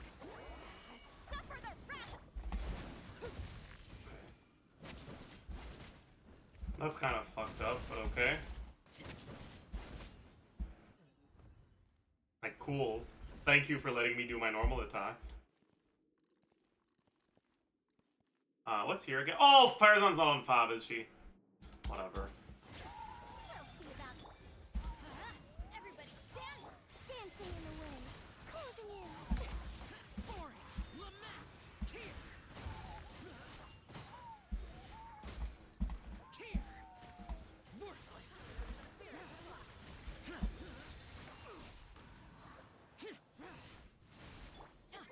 Let's light it up. I'm going in.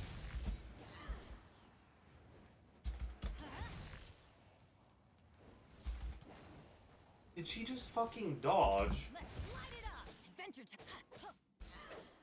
Off we go.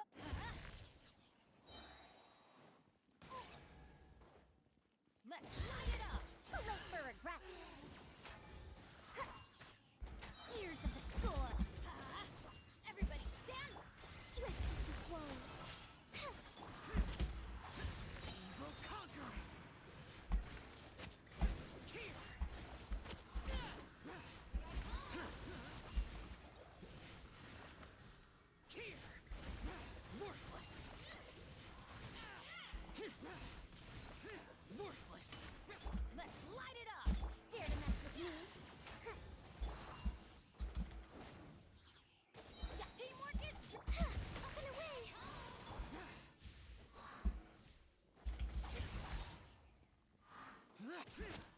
I'm gonna have to go through another down, aren't I?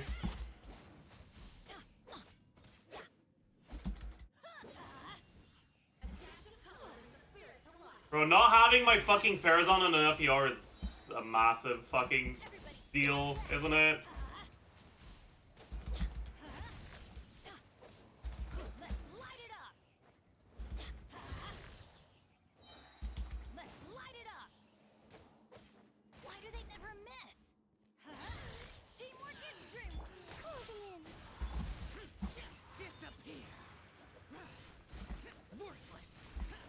Right?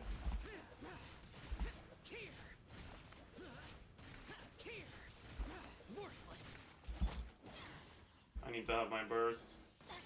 Fuck you. It's good enough, I guess. You start clear, yeah. I just want to test the shield breaking.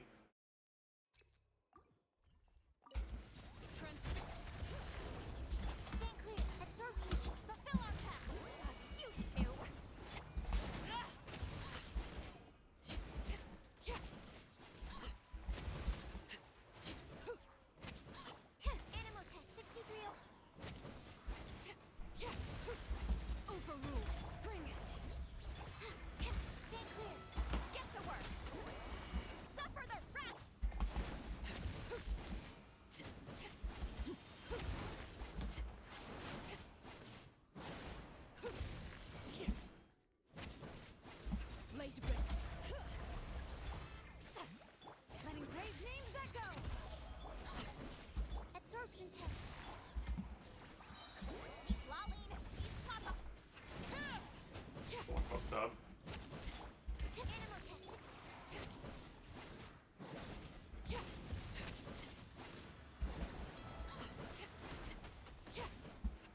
Oh well.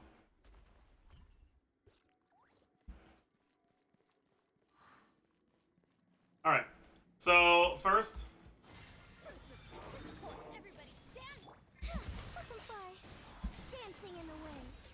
He fucking dodged my ult.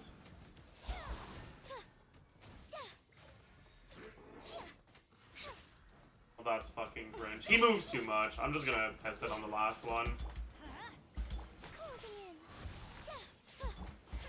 We'll see about that. Let's light it up. Too late for regrets. Useless. To get my infusion. Let's light it up.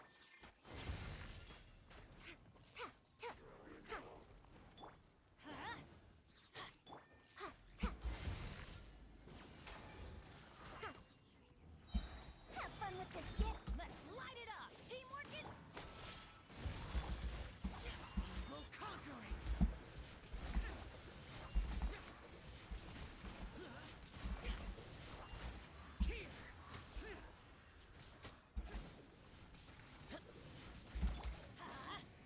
dare to mess with me. Up and away.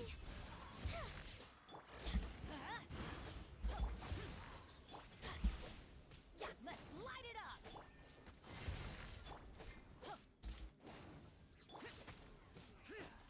I don't know why I'm even doing this.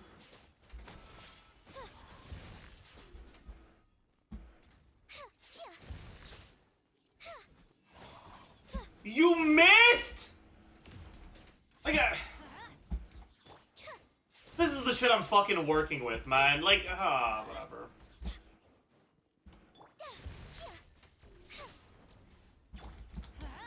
Everybody stand back.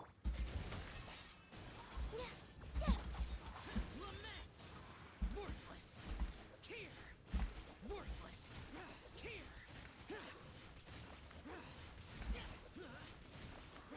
Yeah, without the Farazan, we're not doing anything, huh? Too late for regret. Let's light it up. Oh, it's shielded again. I wanted to get my energy back, and that was a mistake. I'm sorry.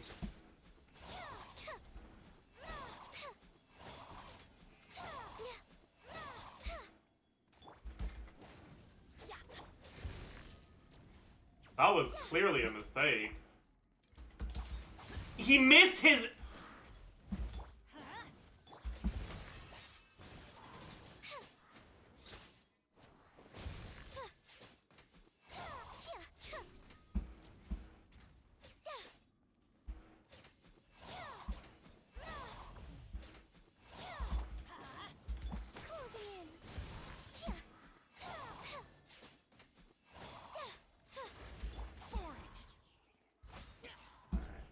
Whatever.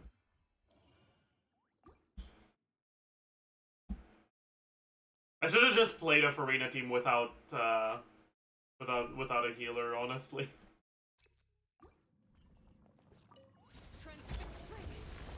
Absorption test. Show no mercy. Suffer the.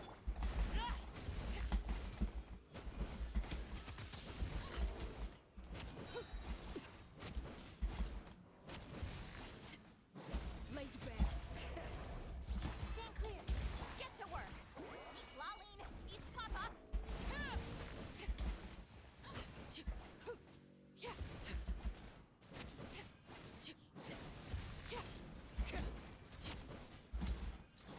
Transfix. Absorption test. Show no mercy. Suffer the.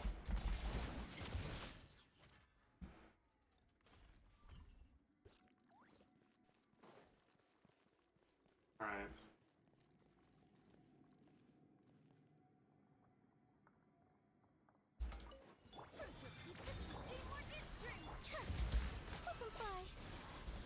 Swift is the swallow.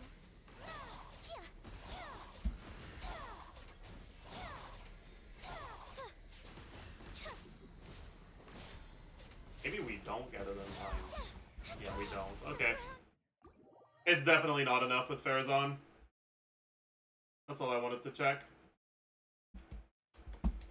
Well, 07, hopes and dreams. Yeah, I guess just use my week on the last slot.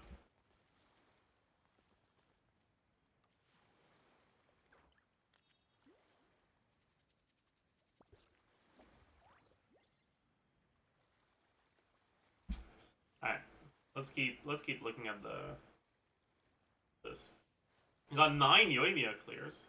Fog. That's crazy. That's crazy.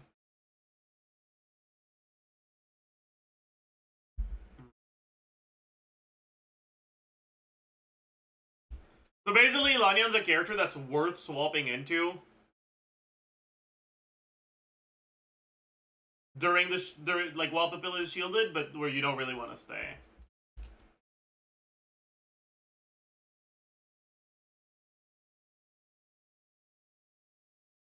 Two people use Yoimiya's second sight. That's crazy, dude.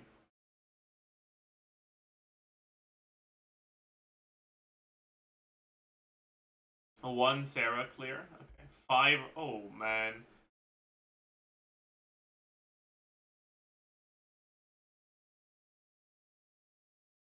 13 Toma clears. That's a lot. I guess Toma's a decent option for the Void Shields, but still.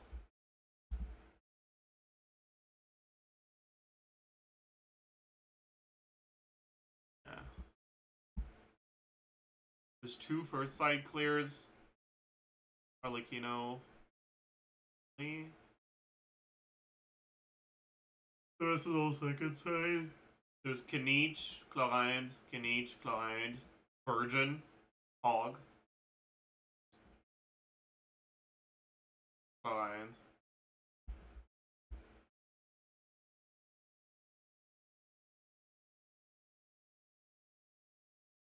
Not a single Ito submission yet. That's crazy.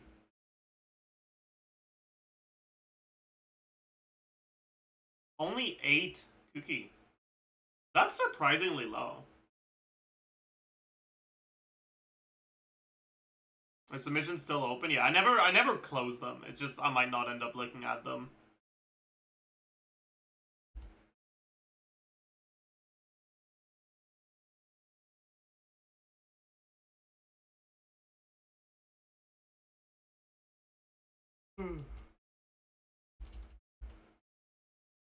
3 people who use Dory. That's kind of wild.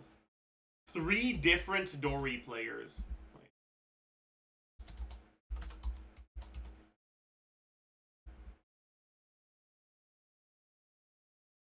A Yoimiya clear. Dory Quick Bloom. I like that the Dory Quick Bloom clear is faster than the Yoimiya one. Funny.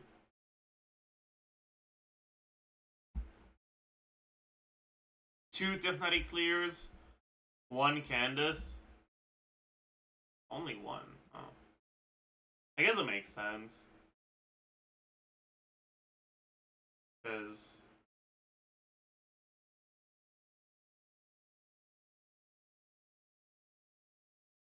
Candace's good teams are Arlecchino and Milani. But Milani teams that use Candace don't have good ways of dealing with Papilla Shield. And Arlecchino teams really want to be first side where you want to cryo unit. Chask.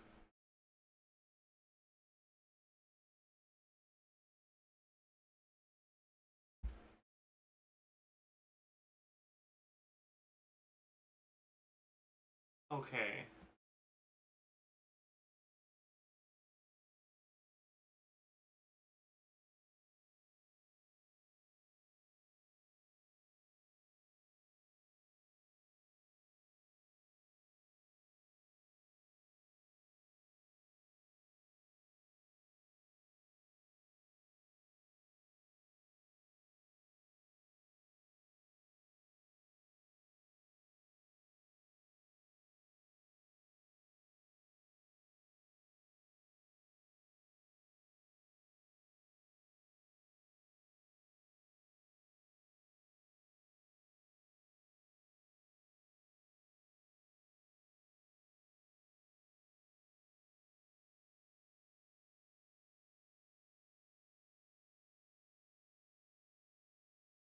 This has cons. This is C1, I think.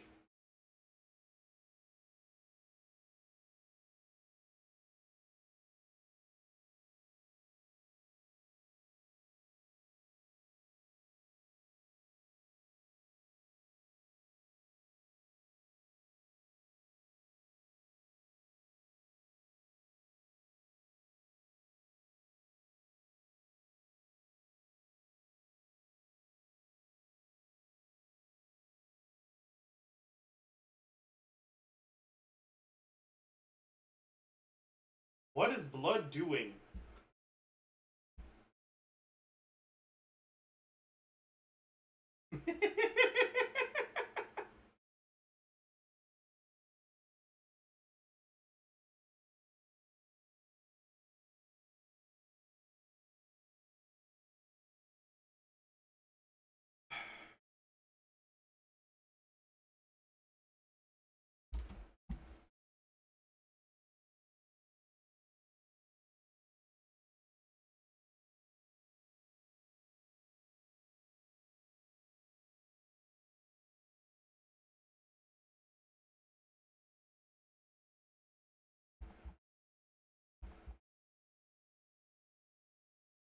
This Nahida Hyper Balloon Clear was slower than solo Chaska.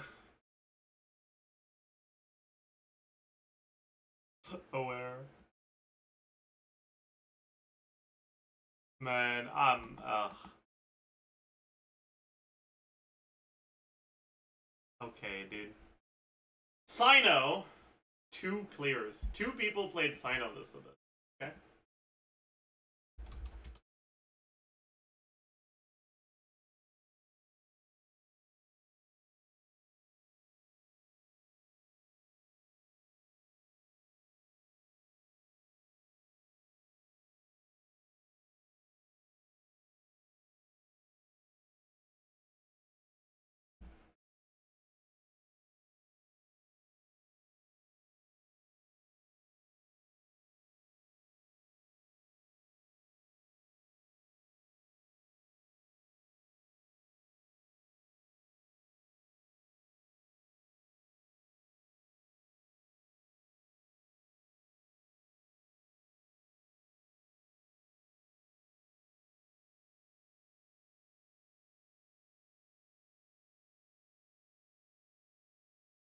You know, I guess it actually is a pretty decent Sino Abyss, huh?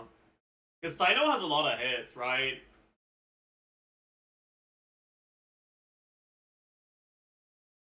But it won't matter in a team like this. How many hits you have.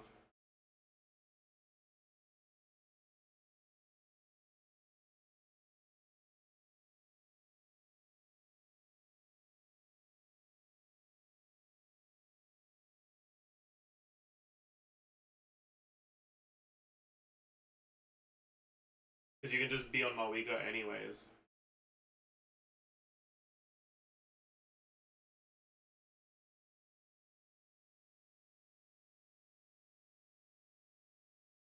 Hmm.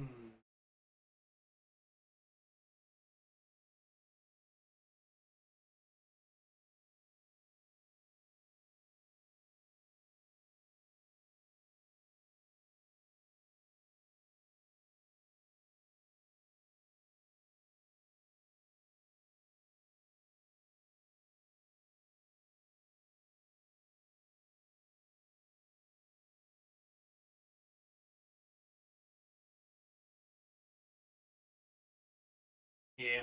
I mean, yeah. I've seen enough. I've seen enough. For Lila, interesting. Makes sense though. Nahida, only 2 people use her first sign. 1 Farazan, 5 Yao Yao, 5 Daya, 5 Baidu. 6 Kirara, 1 Lenny. Only 1 Lenny clear.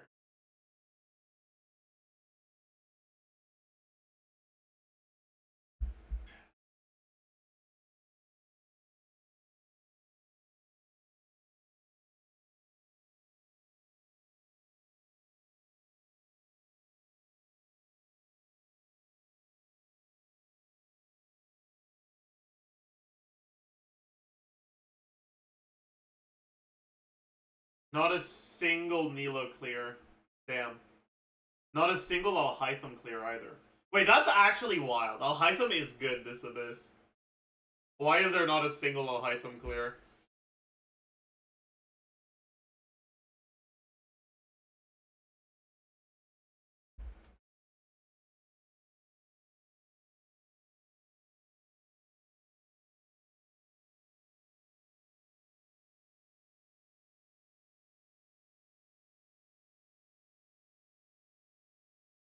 No, yes, CR. I answered your question like 2 hours ago.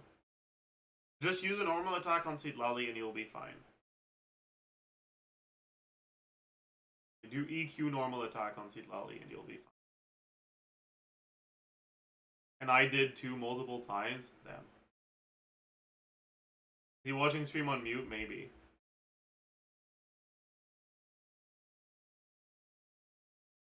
Three Neuvillette clears.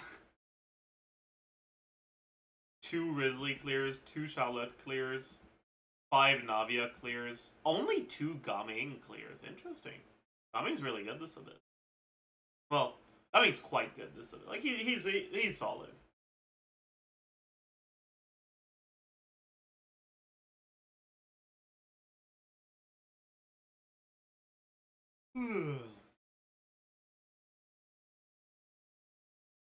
I guess a lot of people don't have his cons. 8 Chiori clears. There's a Siege Win Enjoyer? Okay. Only 8 Molani clears. That makes sense though. 6 Shaska clears. I guess it's just because Shaska is not that popular.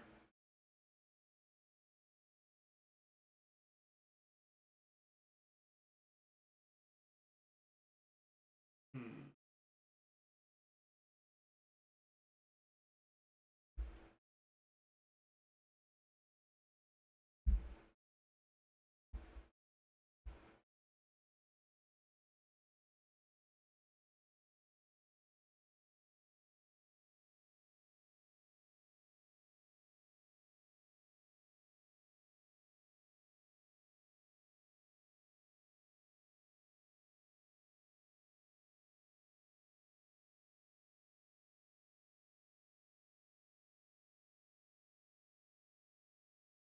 Ugh, interesting. Alright, chat. I think it's time. I think it's time to record the meta roundup. Now that we've taken a look at the data.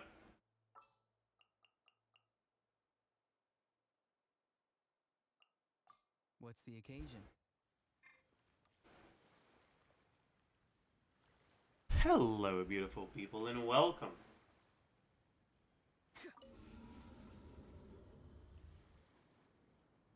Let's do that again.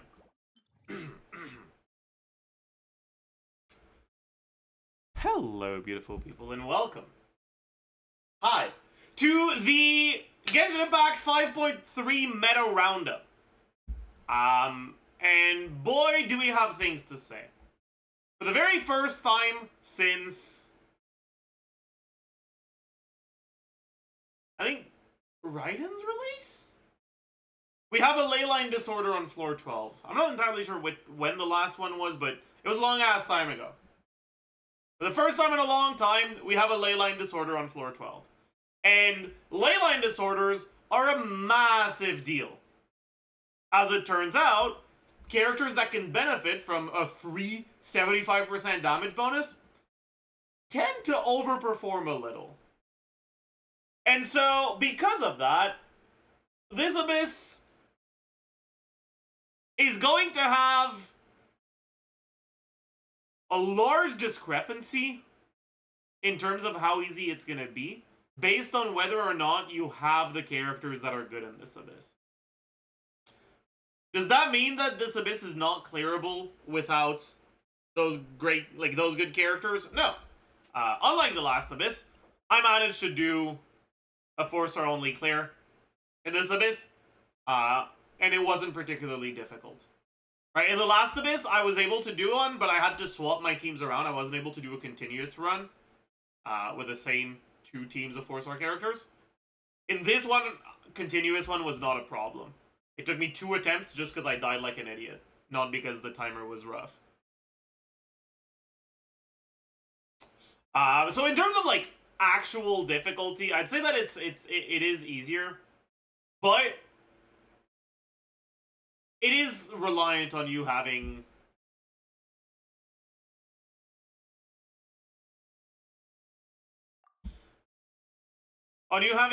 okay. It'll be a lot easier for people that have the right units. So, what do we have? Well, the leyline disorder, first half, pyro damage dealt by all party members, normal attacks is increased by 75%. Now, this doesn't affect, this does not affect plunge or charge attacks. It's only normal attacks. Which means that this is only going to be good on characters that actually want to use their pyro normal attacks. Which is Arlecchino and Yoimiya, and that's it. You could do it on Maoika, but even with the buff, charge attacks are better. So this is pretty much just for Arlecchino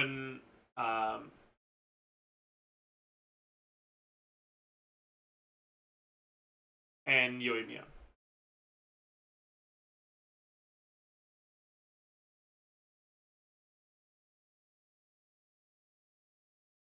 Second half, all party members' Night Soul aligned damage increases by 75%.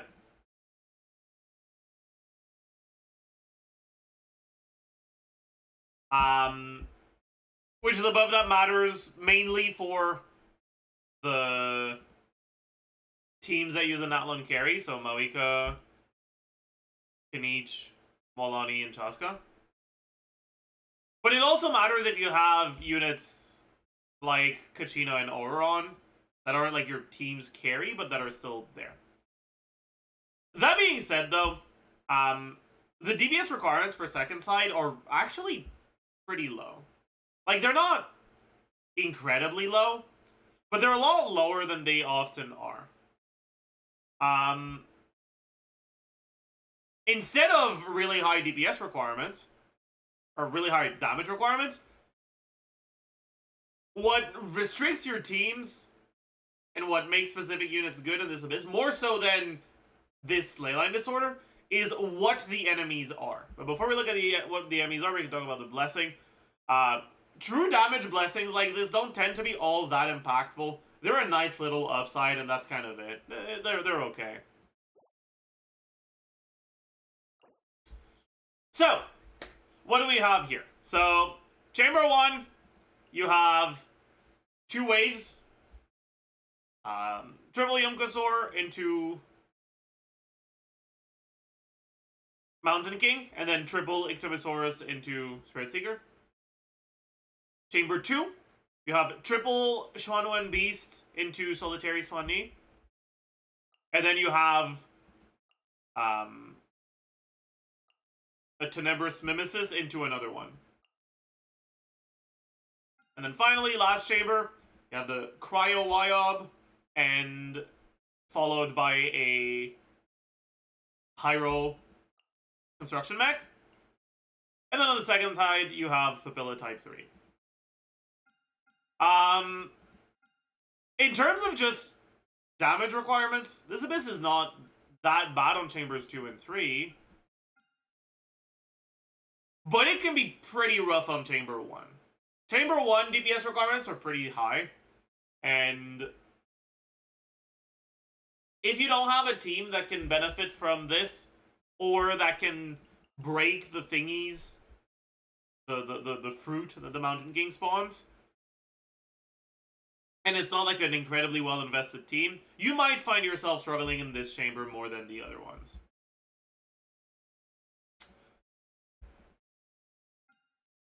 But the biggest, I guess, bottleneck in this Abyss is the Chamber 2. So, Chamber 2, the Xuanwen Beasts, they don't really matter. They're kind of annoying because they're hard to stagger, and they deal a lot of damage. So out of like the mini thingies, they're definitely the hardest ones, compared to the Yumkasaurs and the Ictomosaurus. But it's not that bad because they're relatively squishy. But the Swanee can be rough. So Swanee has some mechanics that significantly increase his resistance for a pretty long period of time, right? So once you get him below a certain HP threshold, he'll finish the current attack he's doing, and then the next attack he'll do will basically start spawning a bunch of hydro currents everywhere. While he's doing that attack, he self-infuses himself with hydro, and his resistances go up to like a lot. We can take a look at exactly how much.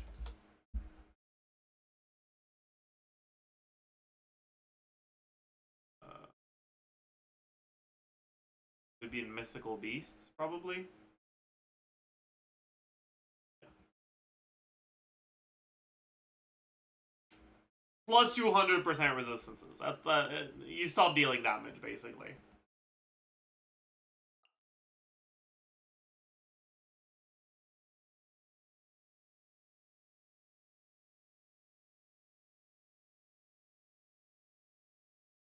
So, and that attack lasts for a relatively long period of time. So if you don't deal with the mechanic, you lose a lot of time to it.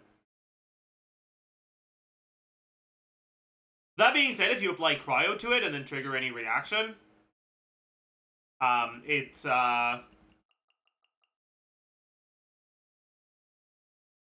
cancels the attack and it knocks him down. It freezes him and then, yeah.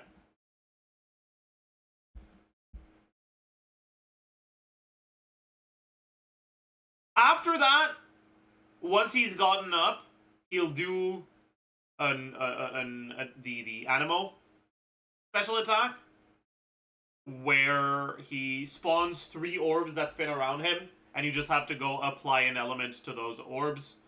It has to be a swirl element, so Pyro, Electro, Cryo, Hydro. You just hit those orbs once with an element, hit all 3 of them, and it knocks him down again.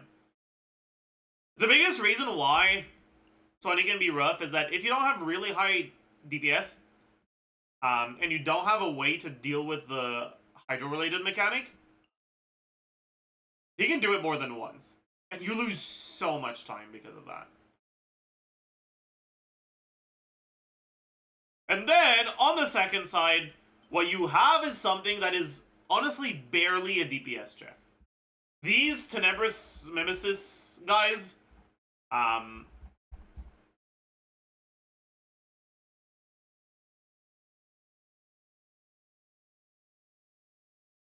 have 700k HP each. They're really not that tanky. But they have a massive Void Shield. The Void Shield on these is bigger than the Papilla Shield. If you played Last Abyss, you have something to compare it to. It's about 50% bigger than the Papilla Shield, and you have 2 of them. So basically, you have to get through the equivalent of 3 Papilla Shields in this chamber. Then you need to do 700k damage in 1 rotation, because if you need 2 rotations, they're going to shield back up. 700k damage in a rotation doesn't tend to be difficult to do. At reasonable investment on a reasonable team, it's pretty much trivial. But you need to have a way to break the shield. And because of that, and because this is the biggest bottleneck chamber,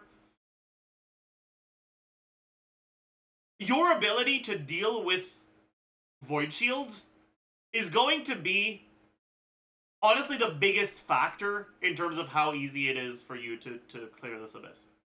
Now, Void Shields, I've already mentioned in the last Abyss, but we can talk about them again. Void Shields are weird pseudo-elemental shields where instead of the shield going down when you trigger a reaction, it goes down when you hit with an elemental hit. In other words, you can break the shields while bypassing ICD. What you care about isn't a character's elemental application, it's a character's amount of hits.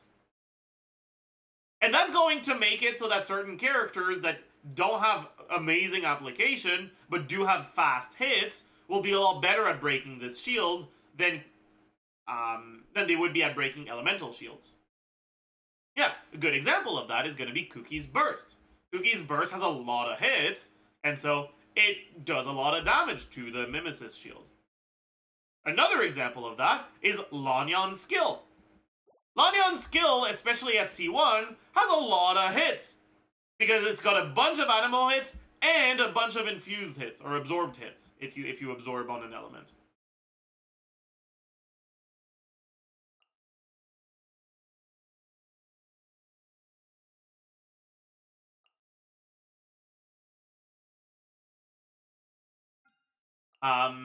Anyways, we'll get into what units are good at breaking this later. For now, all you have to keep in mind is the DPS requirement on Chamber 2 isn't actually that high. What is rough, what is going to be your bottleneck, is your ability to deal with Void Shields. And then last thing about Void Shields is that Natlan characters are better at breaking Void Shields because their attacks are, I think, 3 times as effective.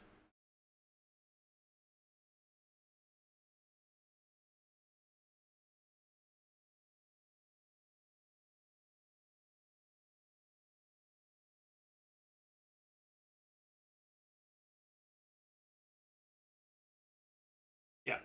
Their attacks are 3 times as effective.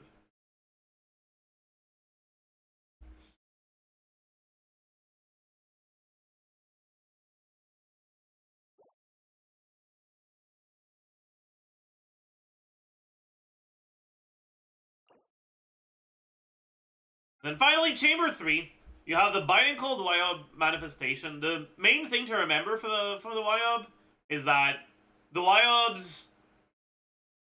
Okay. The first attack he's going to do is going to be his shield attack. When he shields up, he gains a white shield that is not an elemental shield. It's a shield that's like actually, that works like your shield. It's, you just, in order to break it, you have to deal damage to it. However, when an enemy has a white shield, transformative reactions don't work. Or sorry, multiplicative reactions don't work. So Vaporize and Melt don't increase your damage onto white shields. Other reactions do, I'm pretty sure.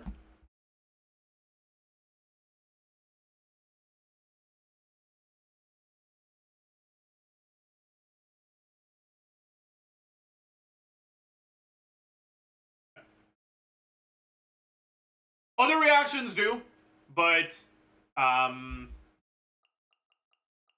and Vape don't work. That being said, on a high investment team, even the ones that rely on Melt and Vape tend to have enough damage to break the shield in time. Anyways, when it shields up with its white shield, it will yoink all of your energy. But it takes a few seconds to shield up, and so burst-reliant characters, as long as you start the chamber with your burst, can use their burst before he shields up.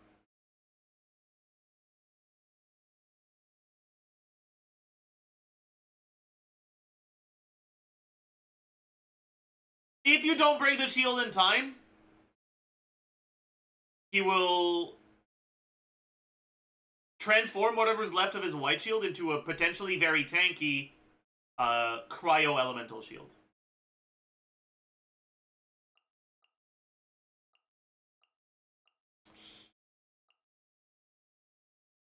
However, if you do manage to break it in time, he will generate a lot of energy for your whole team.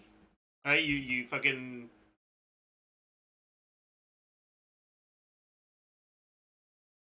You get a lot of elemental orbs that's basically gonna refill your whole team's burst. You don't get punished for having to use your burst at the start.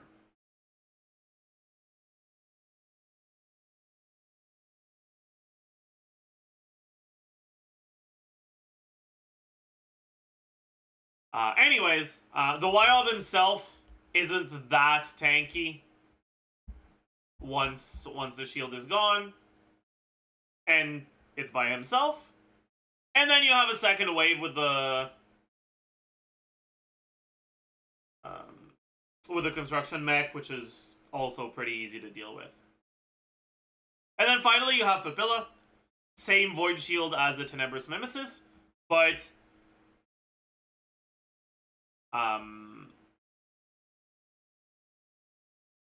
unlike the Mimesis, you're on a timer with a shield. So the Mimesis shields, they just have the shield until you break it. With Papilla, on the other hand, you have a certain amount of time to break it, and if you don't break it in time, Papilla will do a wipe attack that's gonna one-shot your character.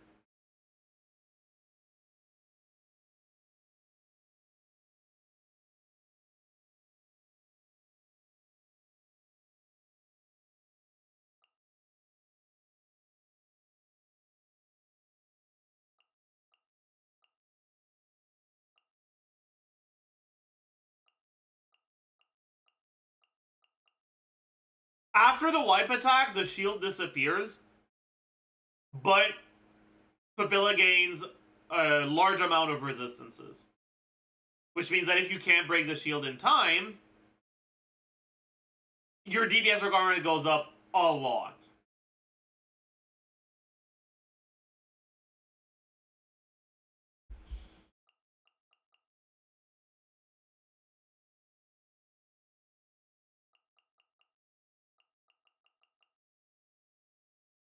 Alright. But yeah, your DPS requirements go down a lot. So you really should bring a team that can break it in time.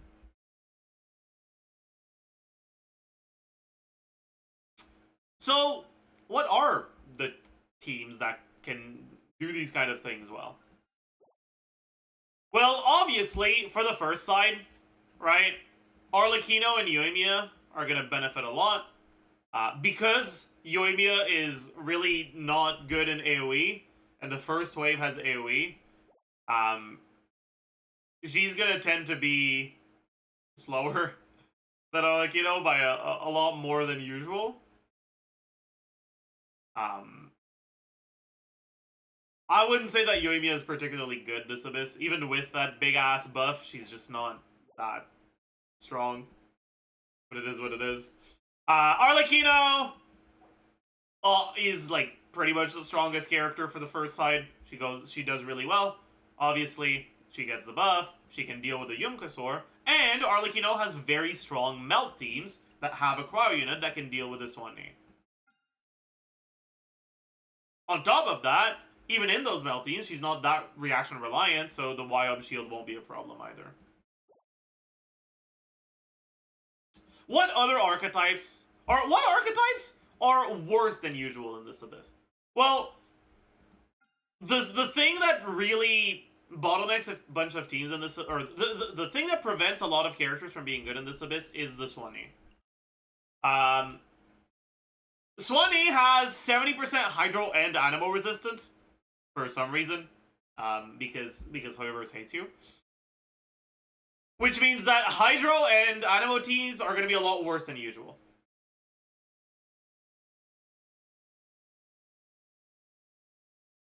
I think the Schwanwen Beast might also have those resistances, or maybe it's just Animo. I'm not sure.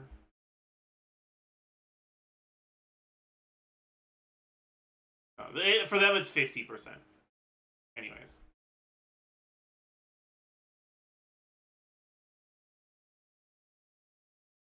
Now, does that mean that Hydro and Animo characters aren't playable? No. I'd say that I wouldn't recommend any of the Animo carries, but Hydro carries, because of Shilonen's existence, and I guess Citlali as well, have access to a larger total amount of Resistance Shred. And Resistance Shred is a lot more effective against enemies that have high resistance. Obviously, you would still be doing more damage if you shred an enemy that started with less resistances. Even if the shred itself isn't as big of a buff, you're starting from higher damage, so obviously it's better. But if your Hydro team is strong enough, and you run enough res shred, the Swanee won't be too much of a problem. I've done a clear with Neuvillette without a problem on the first side.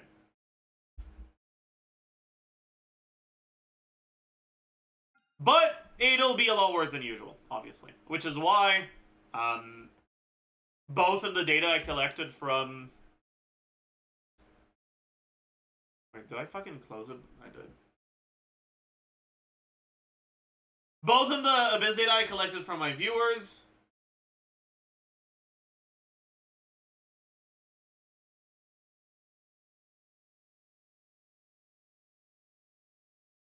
I only got 3 Neuvillette submissions.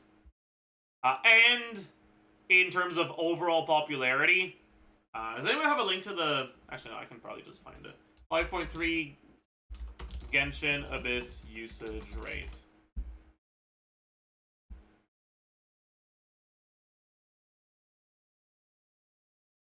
And in terms of overall popularity, Neuvillette has dropped a lot. That's just because this Abyss specifically is anti-Neuvillette. And even with that, there's still 50% of Neuvillette havers that are using him. A lot less are submitting clears because the sort of audience, or the sort of population that sends Abyss runs to my Abyss submissions is going to tend to be a lot more invested in the game and likely going to have a bunch of different teams available to them.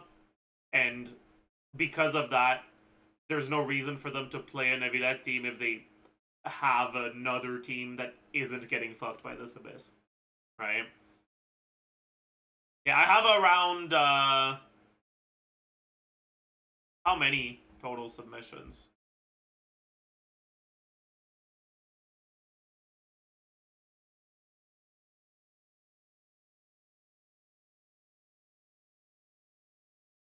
A lot of them are like both side runs, so it doesn't really...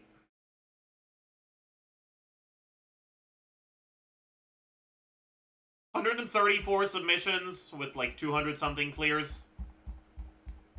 I think it's like 220 something clears. Because a bunch of them are two-side clears.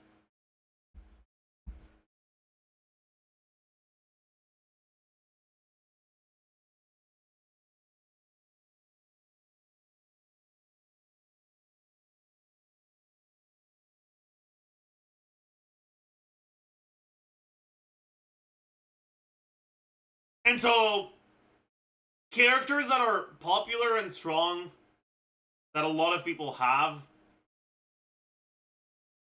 like Neuvillette, aren't going to drop as much in overall usage rate as they will in submission rate for my stuff, right? It's a different population, so the sample is inherently going to be different. But they're still both useful to know about. Anyways. But yeah, so it's a pretty bad abyss for Navidad, but Navidad is strong enough that it doesn't really matter that much.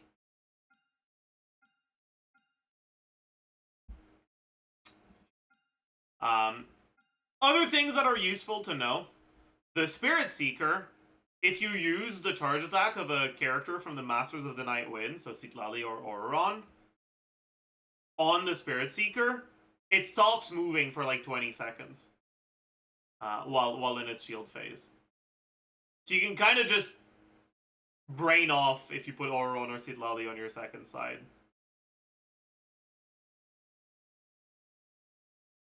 On top of that, Auroron is really good at breaking shields because one, well, he himself has a lot of hits, right? His burst has a bunch of hits. He's got his Ascension passive as well. And he's Natlan, so all of those hits count triple. But then on top of that, you inherently want to play him in Electrocharge teams, which often have other characters that also have a lot of hits.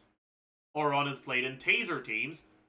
Fuck ton of hits with Fischl, Singso, Farina, whatever item unit you're using. You got a lot of hits there. In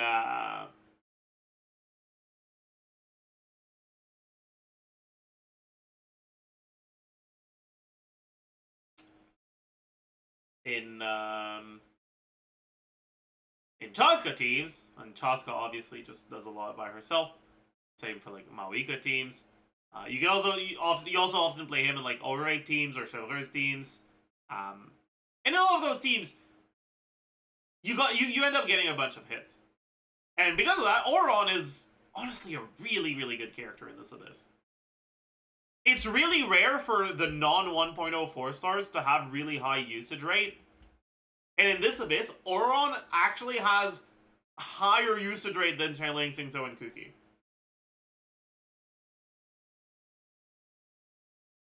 Which is kind of wild. It's rare, because when it comes to 4-stars, a lot more people have them, and the usage rate is not looking at how many teams does this character appear on.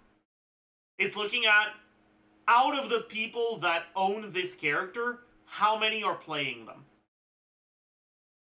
In other words, characters that more people have, but that the same amount of people play, will have a lower usage rate. Because of that, and because most people don't pull on banners specifically for a 4-star, a lot of people end up getting a 4-star that they're not interested in. Which means that 4-star characters tend to have much lower usage rate. Bennett's so broken that he doesn't care, but like outside of Bennett.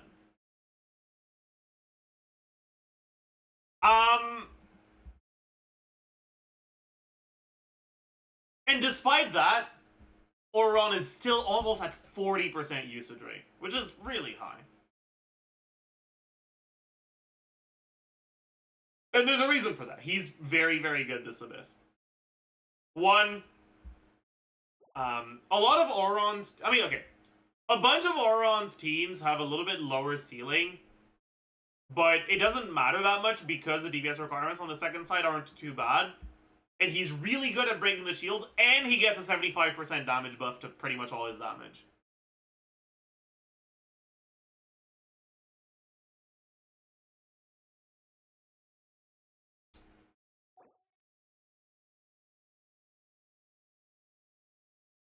Anyways,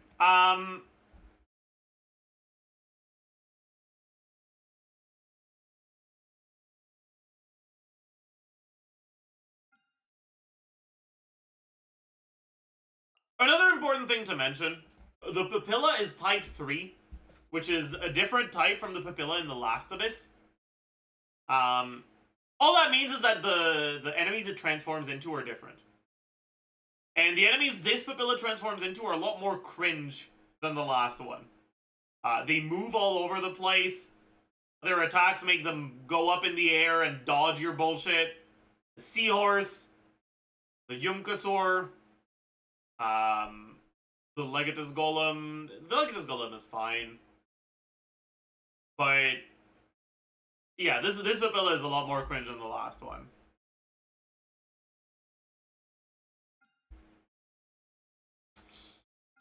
In any case, what are the characters that can deal with Papilla Shield well?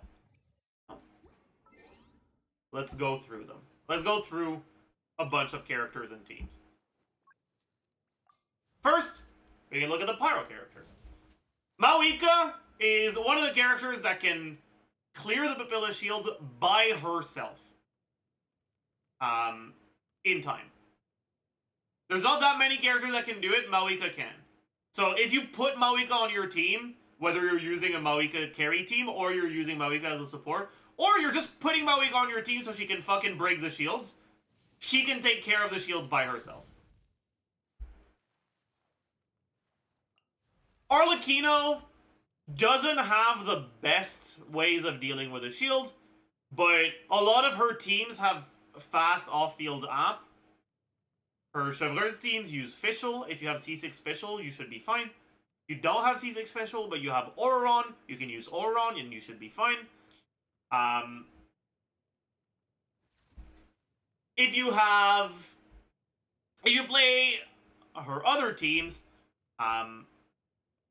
it can be a little tight on the vape teams because you just don't really have enough hits. But it's still doable.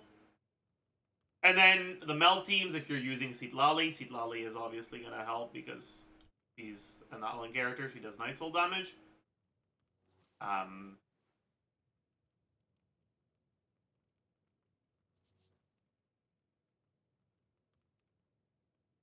But yeah, they're going to be harder to do, but doable.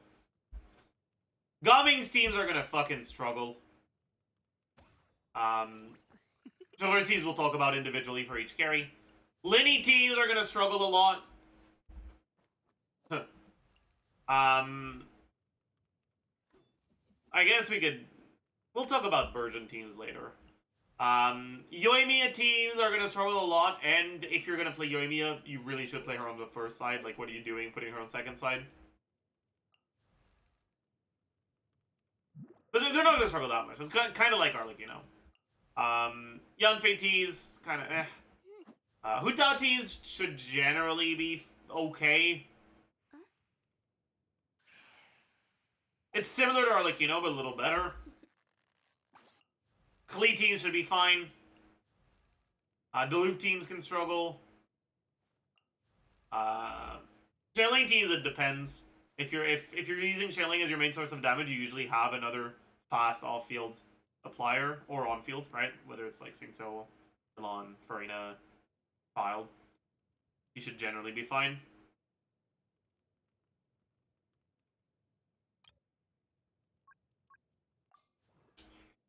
Mualani is like the one Natlan character that fucking sucks at breaking the shield. Because she just hits way too fucking slow. She still has teams that can break them because, well, you just put Maoika on the team and it's over. But by herself, she struggles more. But yeah, so you can use Maoika, you can use Burn, right? If you're using a Burn Melt, or sorry, a Burn Vape Malani team, Burning is really good at breaking the shield, because all of those burning ticks count as elemental hits. Farina's gonna, like, if you put Farina on the team, she's gonna help a bit. She's gonna be okay. But she's gonna help a lot less than the other off-field Hydro Pliers. Nevilet is okay. By himself, the speed of his hits is, like, pretty okay. But the units he tends to be played with tend to have slower hits. And so, for most people, if you want to play a Nevilet team on the second side, I would recommend adjusting the rest of your team for those Void Shields. Mainly, I think that a Nevilet team should, if you're using it on the second side, should have either Malwika or Auron. I think if you don't have either of them, you're shooting yourself in the foot. Oh boy. It's not a good abyss for Nilo. It is not a good abyss for Nilo. It's fine. Like, it's doable. You can still trigger your reactions, so you can still get a bunch of hits from those reactions on your Nilo teams. But it's all single target stuff. And yeah. It's okay.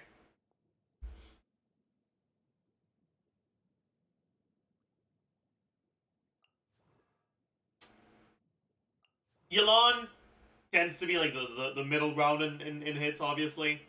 Yelan is gonna help, but she's not enough by herself. You need more than just her. But generally, Yelan plus an on-fielder that has some form of infusion and attacks that aren't too slow should be fine. Yeah. Child is pretty okay. He hits a decent amount, but I don't think he's enough by himself either. Think so, obviously, very good at it. He's like, I think, really close to being able to do it by himself, but I don't think he's quite there. I guess I need to double check.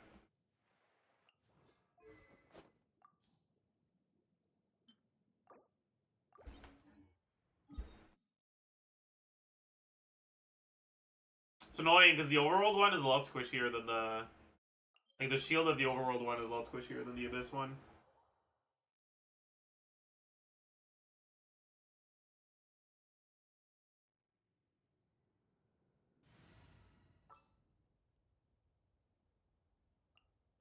For justice. Is it time to go?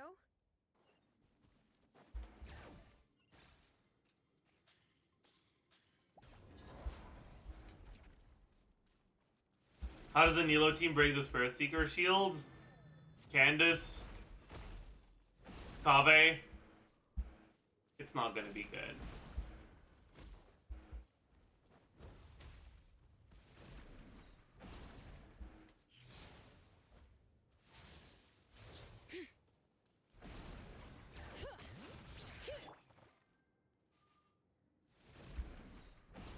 Know my sword. Let me read you a verse. Rain outlines your fate.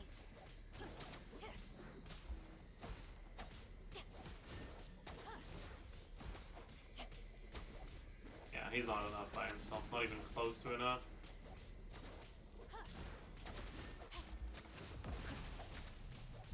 Okay.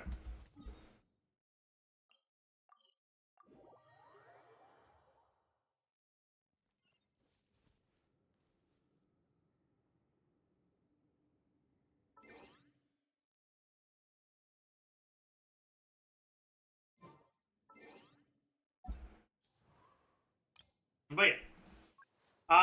When it comes to Dendro characters, Kaniche is really fast. So Kaniche is one of the characters that's gonna perform the best on the second side. Emily is only ever played in teams that can trigger burning, which means that it's gonna be pretty fast as well. Kirara, meh. Baiju, meh. Nah. Alhaitham is pretty good at it, especially considering that Alhaitham is often played in teams that have a bunch of off-field hits as well.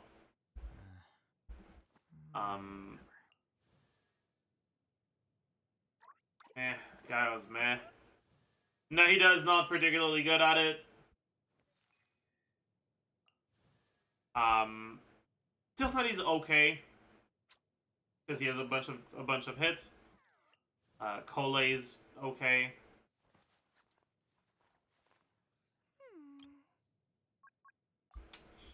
Auron is amazing.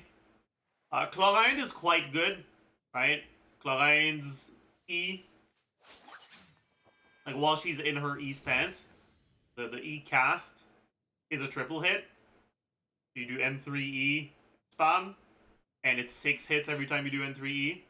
So it's pretty fast. And then on top of that, Clyde is almost always played with Fischl, which helps a lot.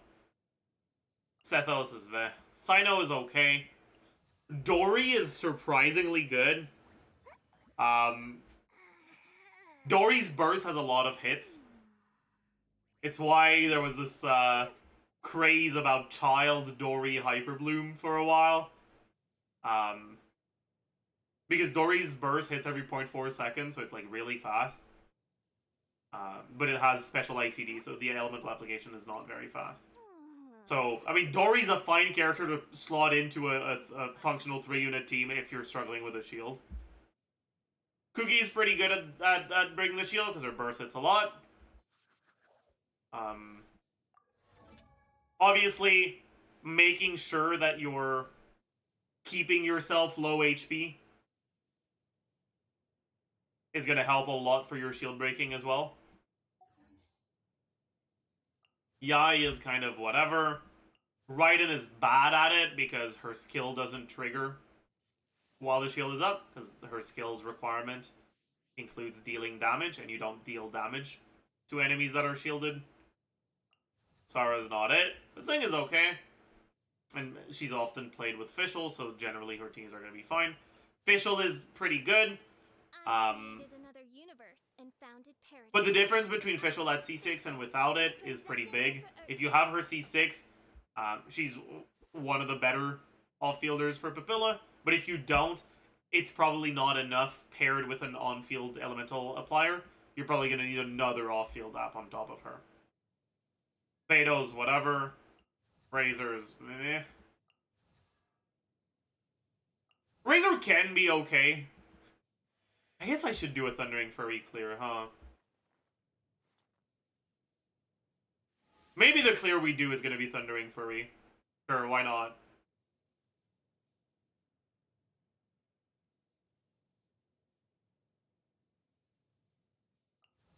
Lisa's fine, I guess.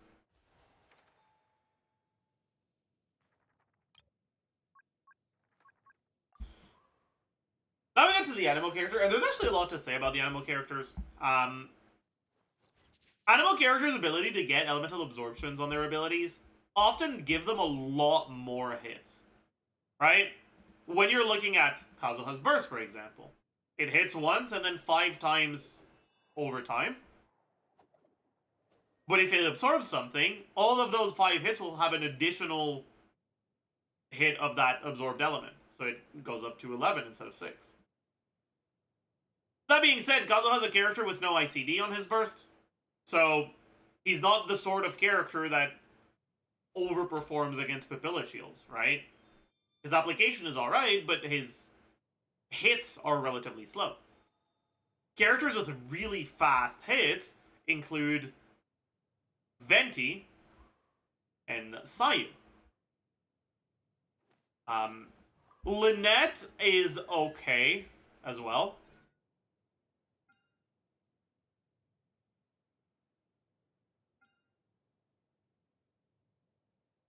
Yeah, Lynette is also pretty solid. But also, we now have Lanyan. Lanyan's skill at C1 has a bunch more hits and does a lot to Void Shields.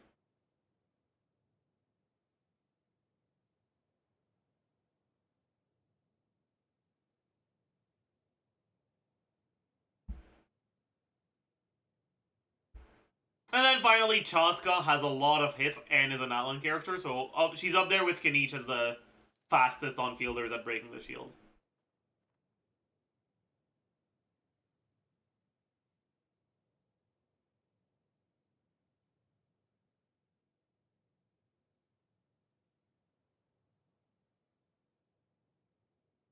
How many hits is Lanyan's skill? I thought it was just 6. It's 6 at C0.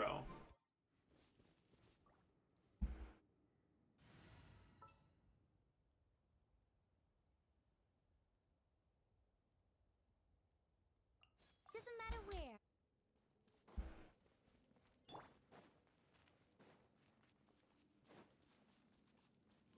Closing in. Wait.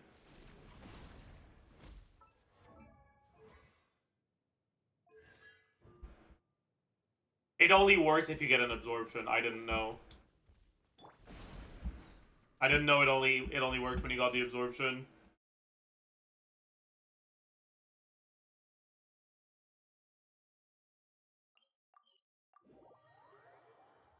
Because there's so many numbers on screen, it's hard to actually count them. So I'm not entirely sure how many it is.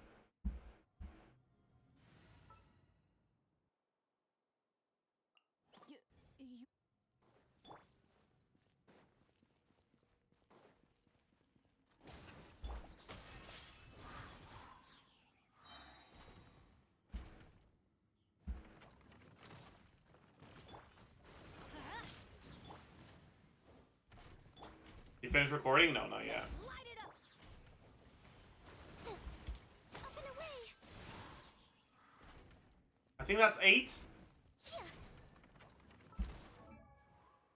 Alright.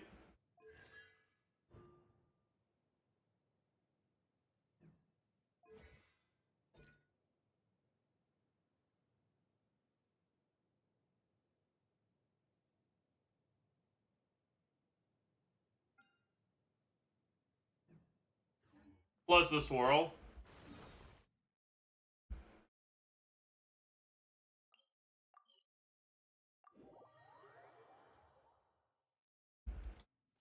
Anyways.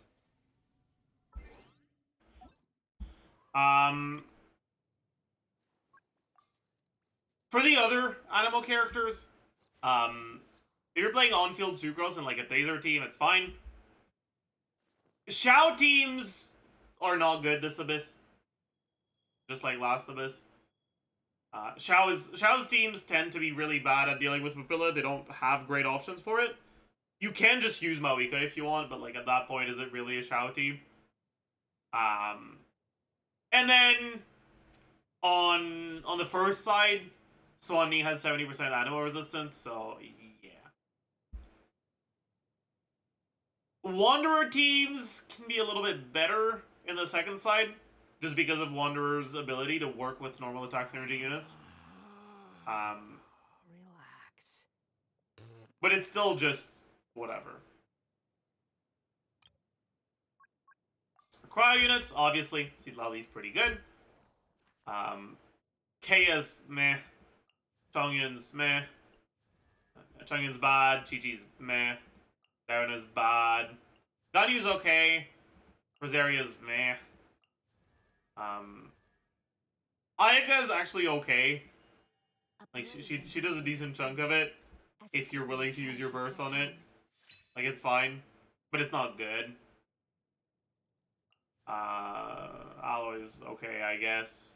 Shenhe's fine. Lila's fine. Mika sucks, obviously. Femina's meh. Grizzly's meh. Okay.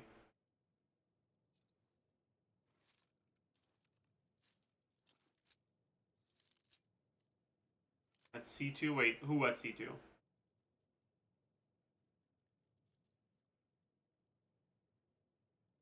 Oh, Ayaka at C2, I see. Charlotte is okay, because she applies a bunch of AP in a short period of time with her... Or a bunch of hits in a short period of time with her burst. That's okay. And then Geo teams in general don't tend to be very good at it. Charlotte doesn't help that much, because... Unless she's in a mono Geo team, she can only do 2 attacks before she loses her Night Soul.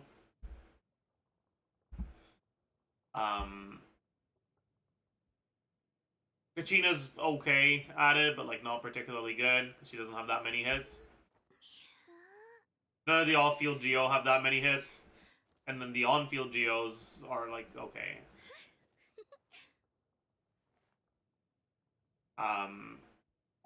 But yeah, all in all, the biggest like losers of this Abyss are like Shao, Neuvillette.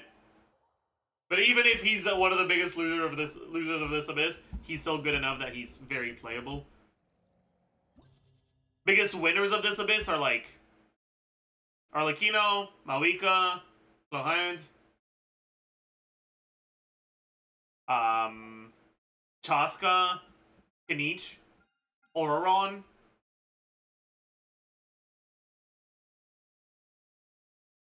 I wouldn't say Yoimiya because even if she gains a lot from the buff, you're also in content where AoE damage matters, so it kind of balances out.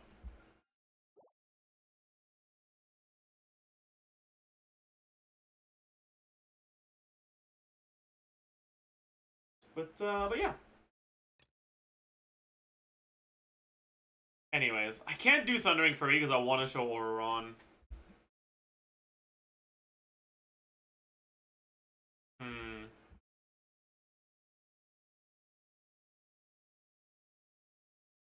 I guess I want to show both Auroron and Mawika, though.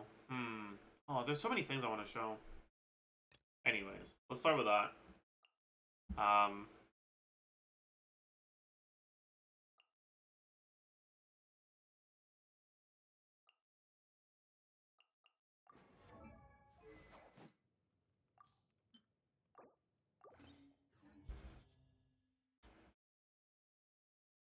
But yeah, so let's go through this abyss and talk about a lot of the a bunch of tips for each of the individual chambers. I guess.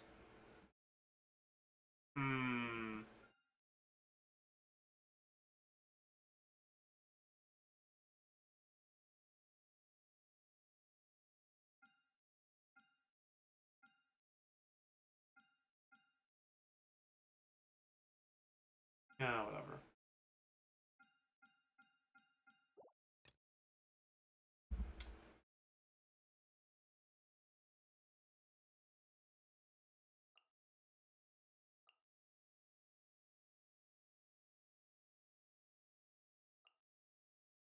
I want to show something with Lanyan, actually, so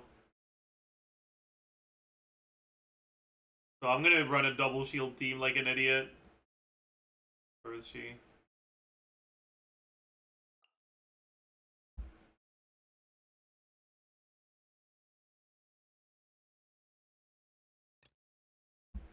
Then that lets me play Sucrose here.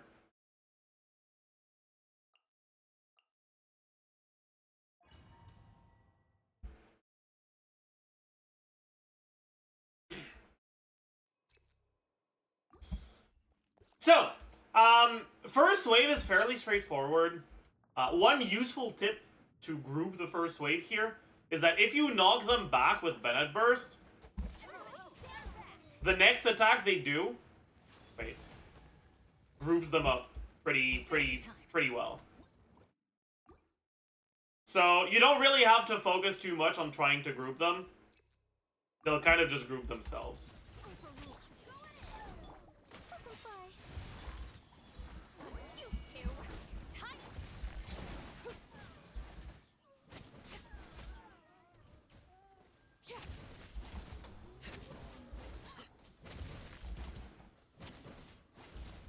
Here, obviously you got these 3 thingies, and they do a lot of damage, so make sure you dodge them properly. But the next thing I wanted to show is, if you have Lanyan on your team, you can walk into here, and then even if... Oops. Whatever. I guess that didn't show it very well, huh? I'll try again. If you have Lanyan in your team, you can walk into the Pyro trail that the Yumkasor King leaves behind after his attack, and that's going to Pyro infuse your shield when you use your skill, and that's going to apply Pyro to the enemy, and then you can normal attack it to swirl it onto the thingies. Everybody stand. Closing in. Fulfill our path. Lolly, eat pop.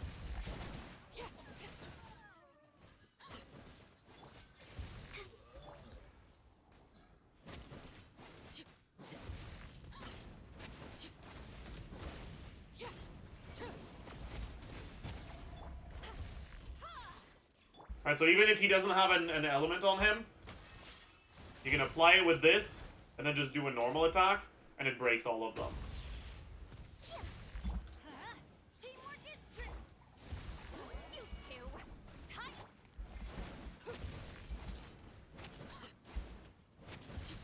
Kind of fucked up my setup, but whatever. Transfixed. Up and away.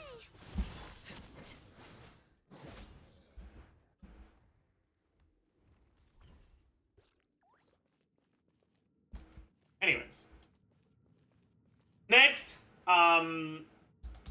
you've got these guys. They can fly up if you're not too careful, so be a little careful with it.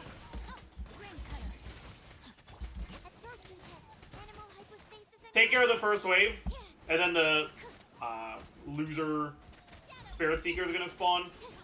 This enemy's fucking cringe. But yeah.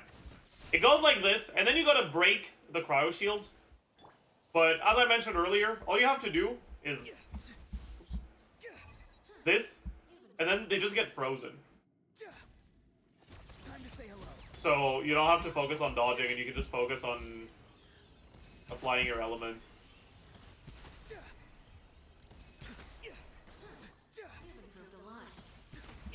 I believe that when you trigger this...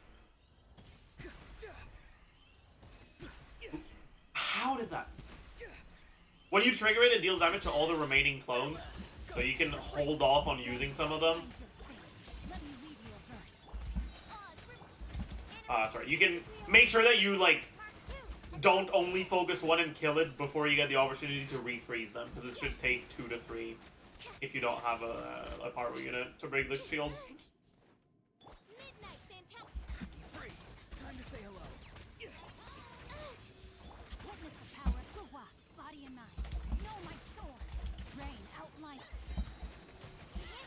If you have a team that doesn't have a lot of damage, you might end up letting it re-shield back up. But as long as you have an okay-ish amount of damage, it shouldn't be too much of a problem.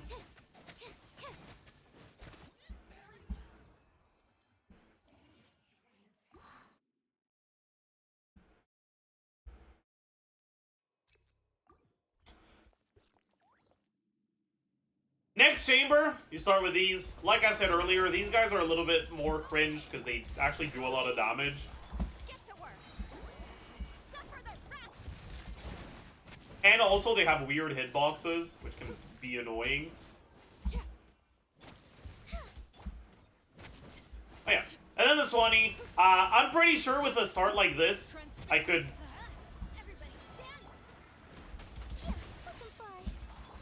kill it before the mechanic starts, but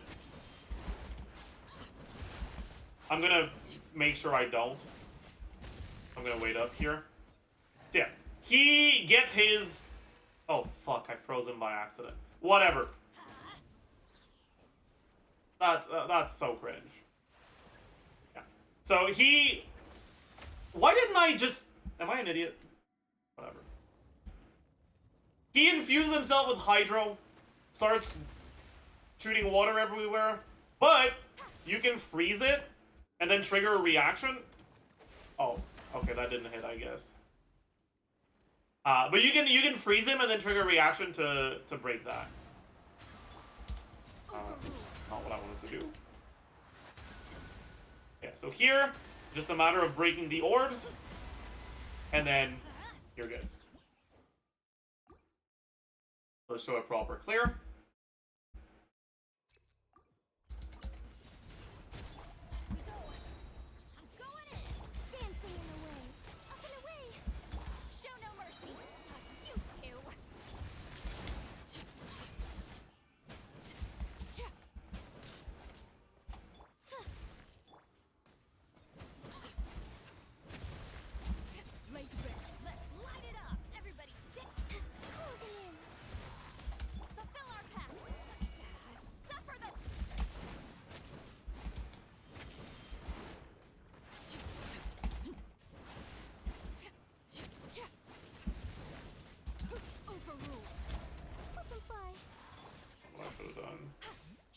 What the heck?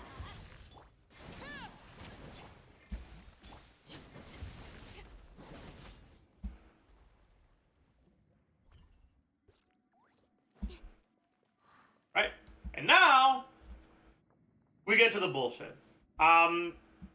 These guys go pretty quickly with a team like this.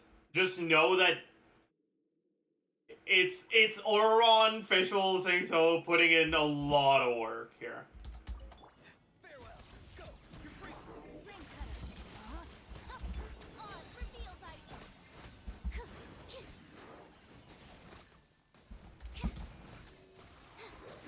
Because these shields are real tanky.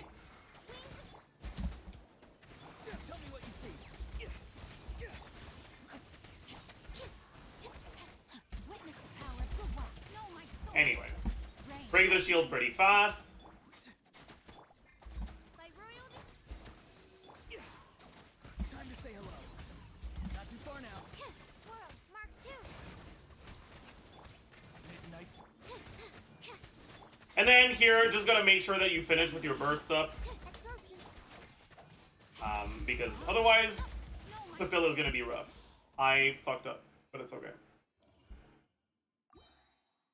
Zero Things Official alone is enough. Yeah, but it's a lot faster with Aura on.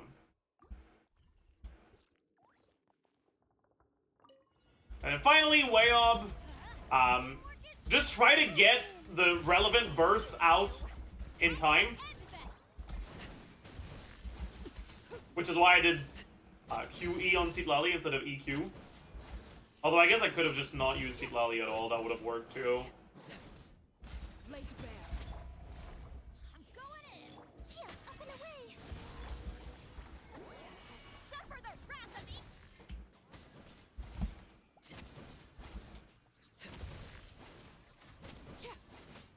But yeah, pretty free. Let me actually explain what happens when you don't deal with the mechanic properly.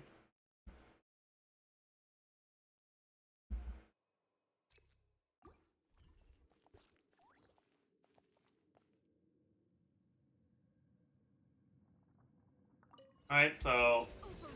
Let's light it up. Teamwork is oh no, I can't use my Citlali burst anymore. Darn it. And then, oh, I don't have that much, let's say I don't have that much damage, and I can't break the shield in time. Ah, okay. He gets a Cryo Elemental Shield for whatever was left. But that Cryo Elemental Shield is actually pretty, like, if it goes to the full thing, is actually a pretty damn big shield. So making sure that you break the shield matters, obviously for that, but also, so you get your energy back. Otherwise, it's gonna be rough. overrule. Everybody stand back. Closing in. Why did I do that? Why did I give my TDDS to Bennett? Whatever.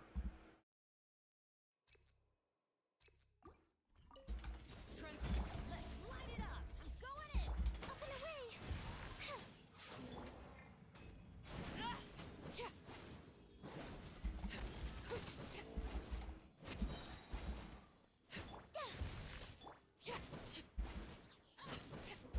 Overrule. Teamwork is strict. Closing in. Get to work. You two. Time.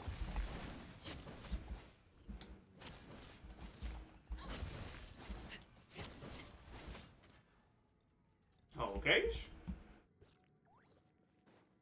And finally, we got the Papilla. Papilla shield is squishier than the Mimesis shields, so it's gonna be pretty easy to take care of. But if you have a lot of DPS, but you don't have any team that can deal with the shield, you can just go here and wait. You should be out of range of its wipe attack, but I don't recommend it.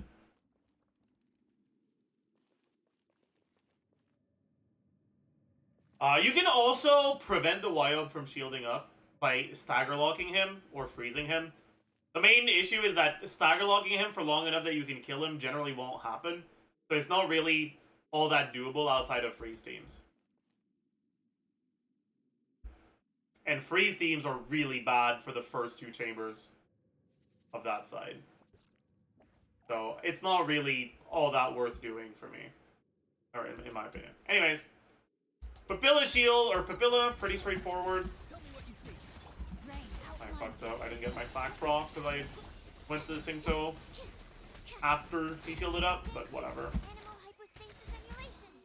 Animal Even with that, like, it's still... midnight fin. Farewell.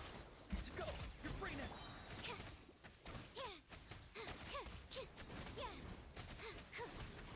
Absorption. Time to let me lead you. By royal decree. Be free. Time to say hello. Animal test 6. Swirl, Mark 2. As you will.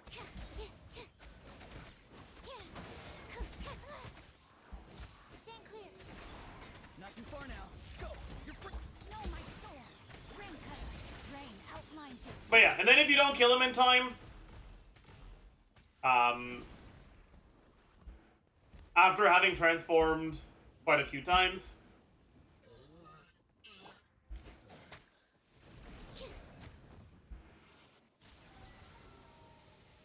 which generally shouldn't be an issue if you're, Doesn't hurt. which generally shouldn't be an issue if you're,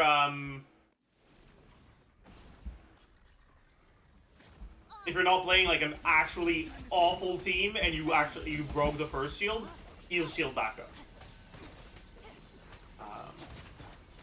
Midnight Phantasmagoria. But yeah, so that's pretty much it.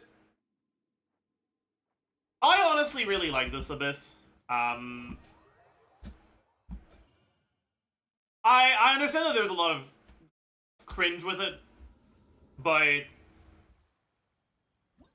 it's nice to finally have an Abyss where the first chamber is like a decent testing ground. Like after the last Abyss, it just feels so much nicer. I also want to do a Thundering Furry clear. Maybe we can give the editor some footage and then I'll do the outro.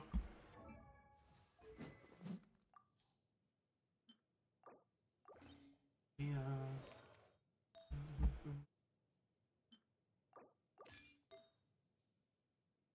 See.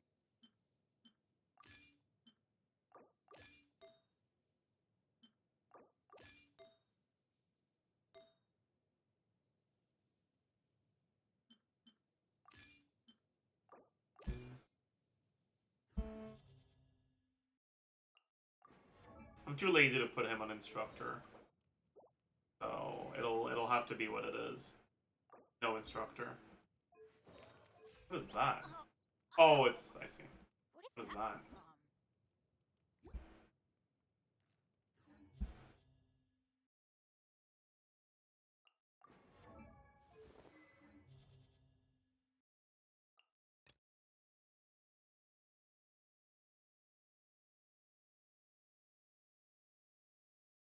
Um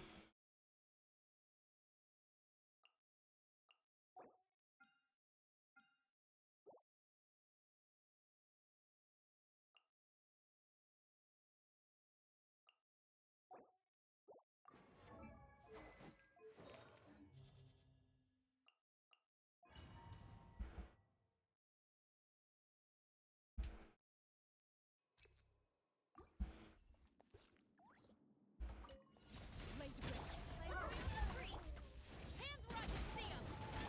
Eat this.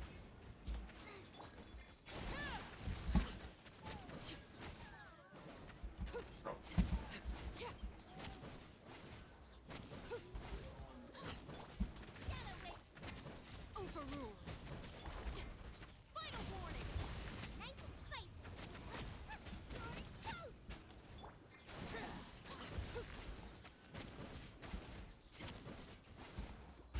Oz revealed.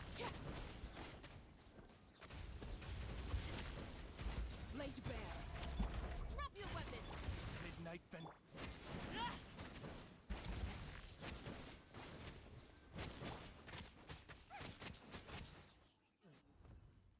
Is FOB necessary with Strugglers plus Arcano? No, not at all.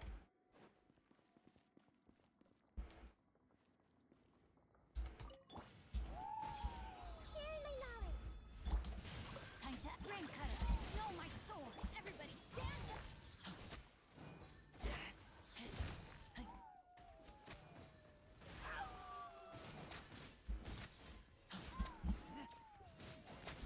This way for you.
What's this gonna be?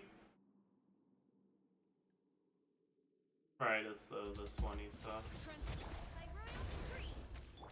You asked for it. Final warning. Boba, get them. Witness I my fucked that up so bad, overrule. but it's fine. Midnight vengeance. Justice will prevail. Nice and spicy. Eat this.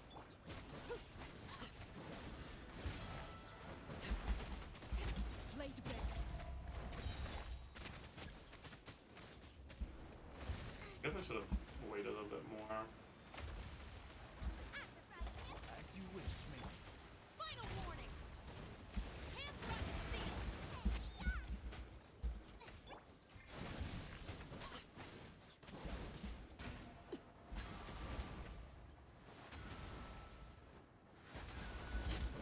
Nice.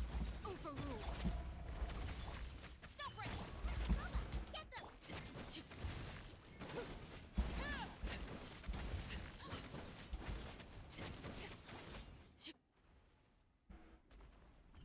Okay.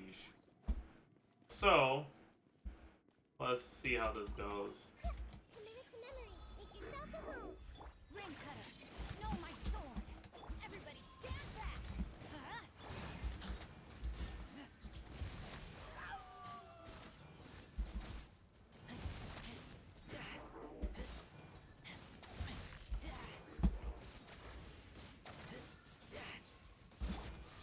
The Temple of Wisdom. Let's light it up. Let me lead you. I'm going in.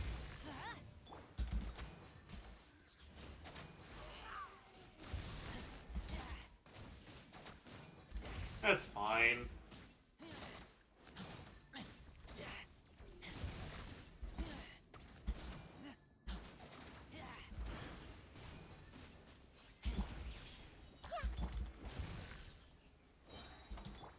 Sharing my knowledge.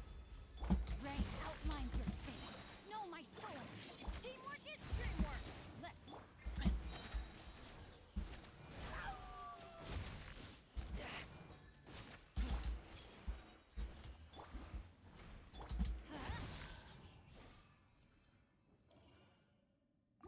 Yeah, I mean, it's okay. No Fop Rock because the shield hurts? Yeah, it does.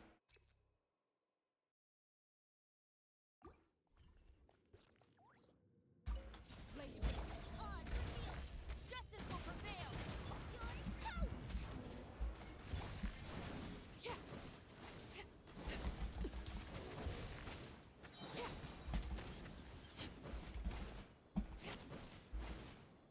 Overrule. Midnight vengeance. You asked for it. Drop your weapons.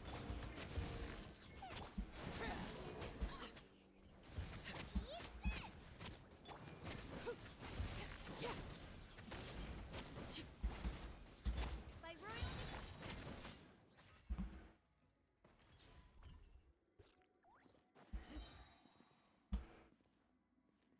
Okay. Let's play pretty. Witness the power of the rock. I'm going in. Yeah, let's light it up.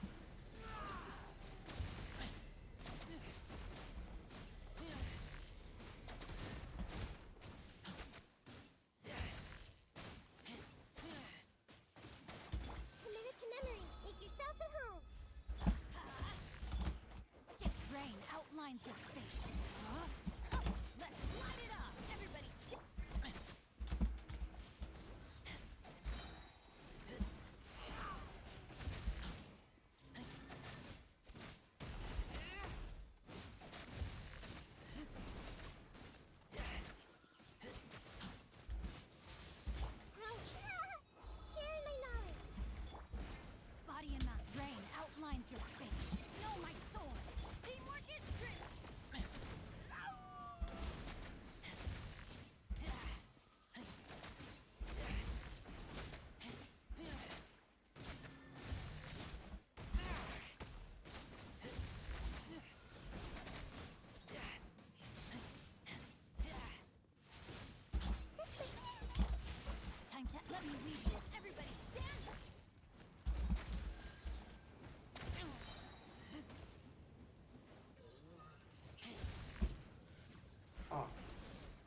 I mean, whatever.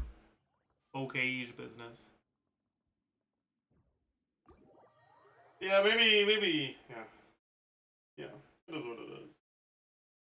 Alright. Oh yeah, that pretty much does it for the meta roundup. It's really clear that they wanted to sell Mawika, Seat Lally, and Orlikino, and I guess to some extent Clement as well. Like, yeah. It's getting more and more blatant, so I don't know how to feel about that. Well, that's not true. I know how I feel about that. I don't feel good about it. In any case, I hope you enjoyed. I hope you learned a thing or two.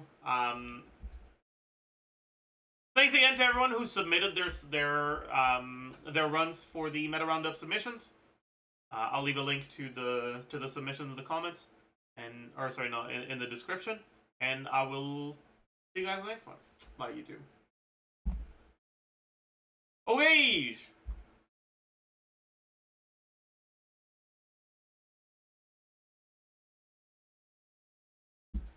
Let editors know. Yep. Recorded meta roundup.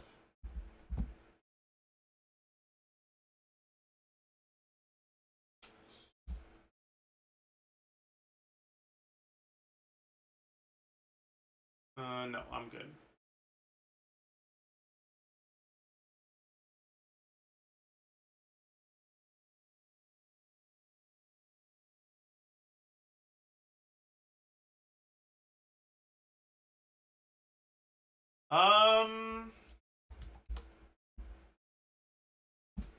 Bad emote.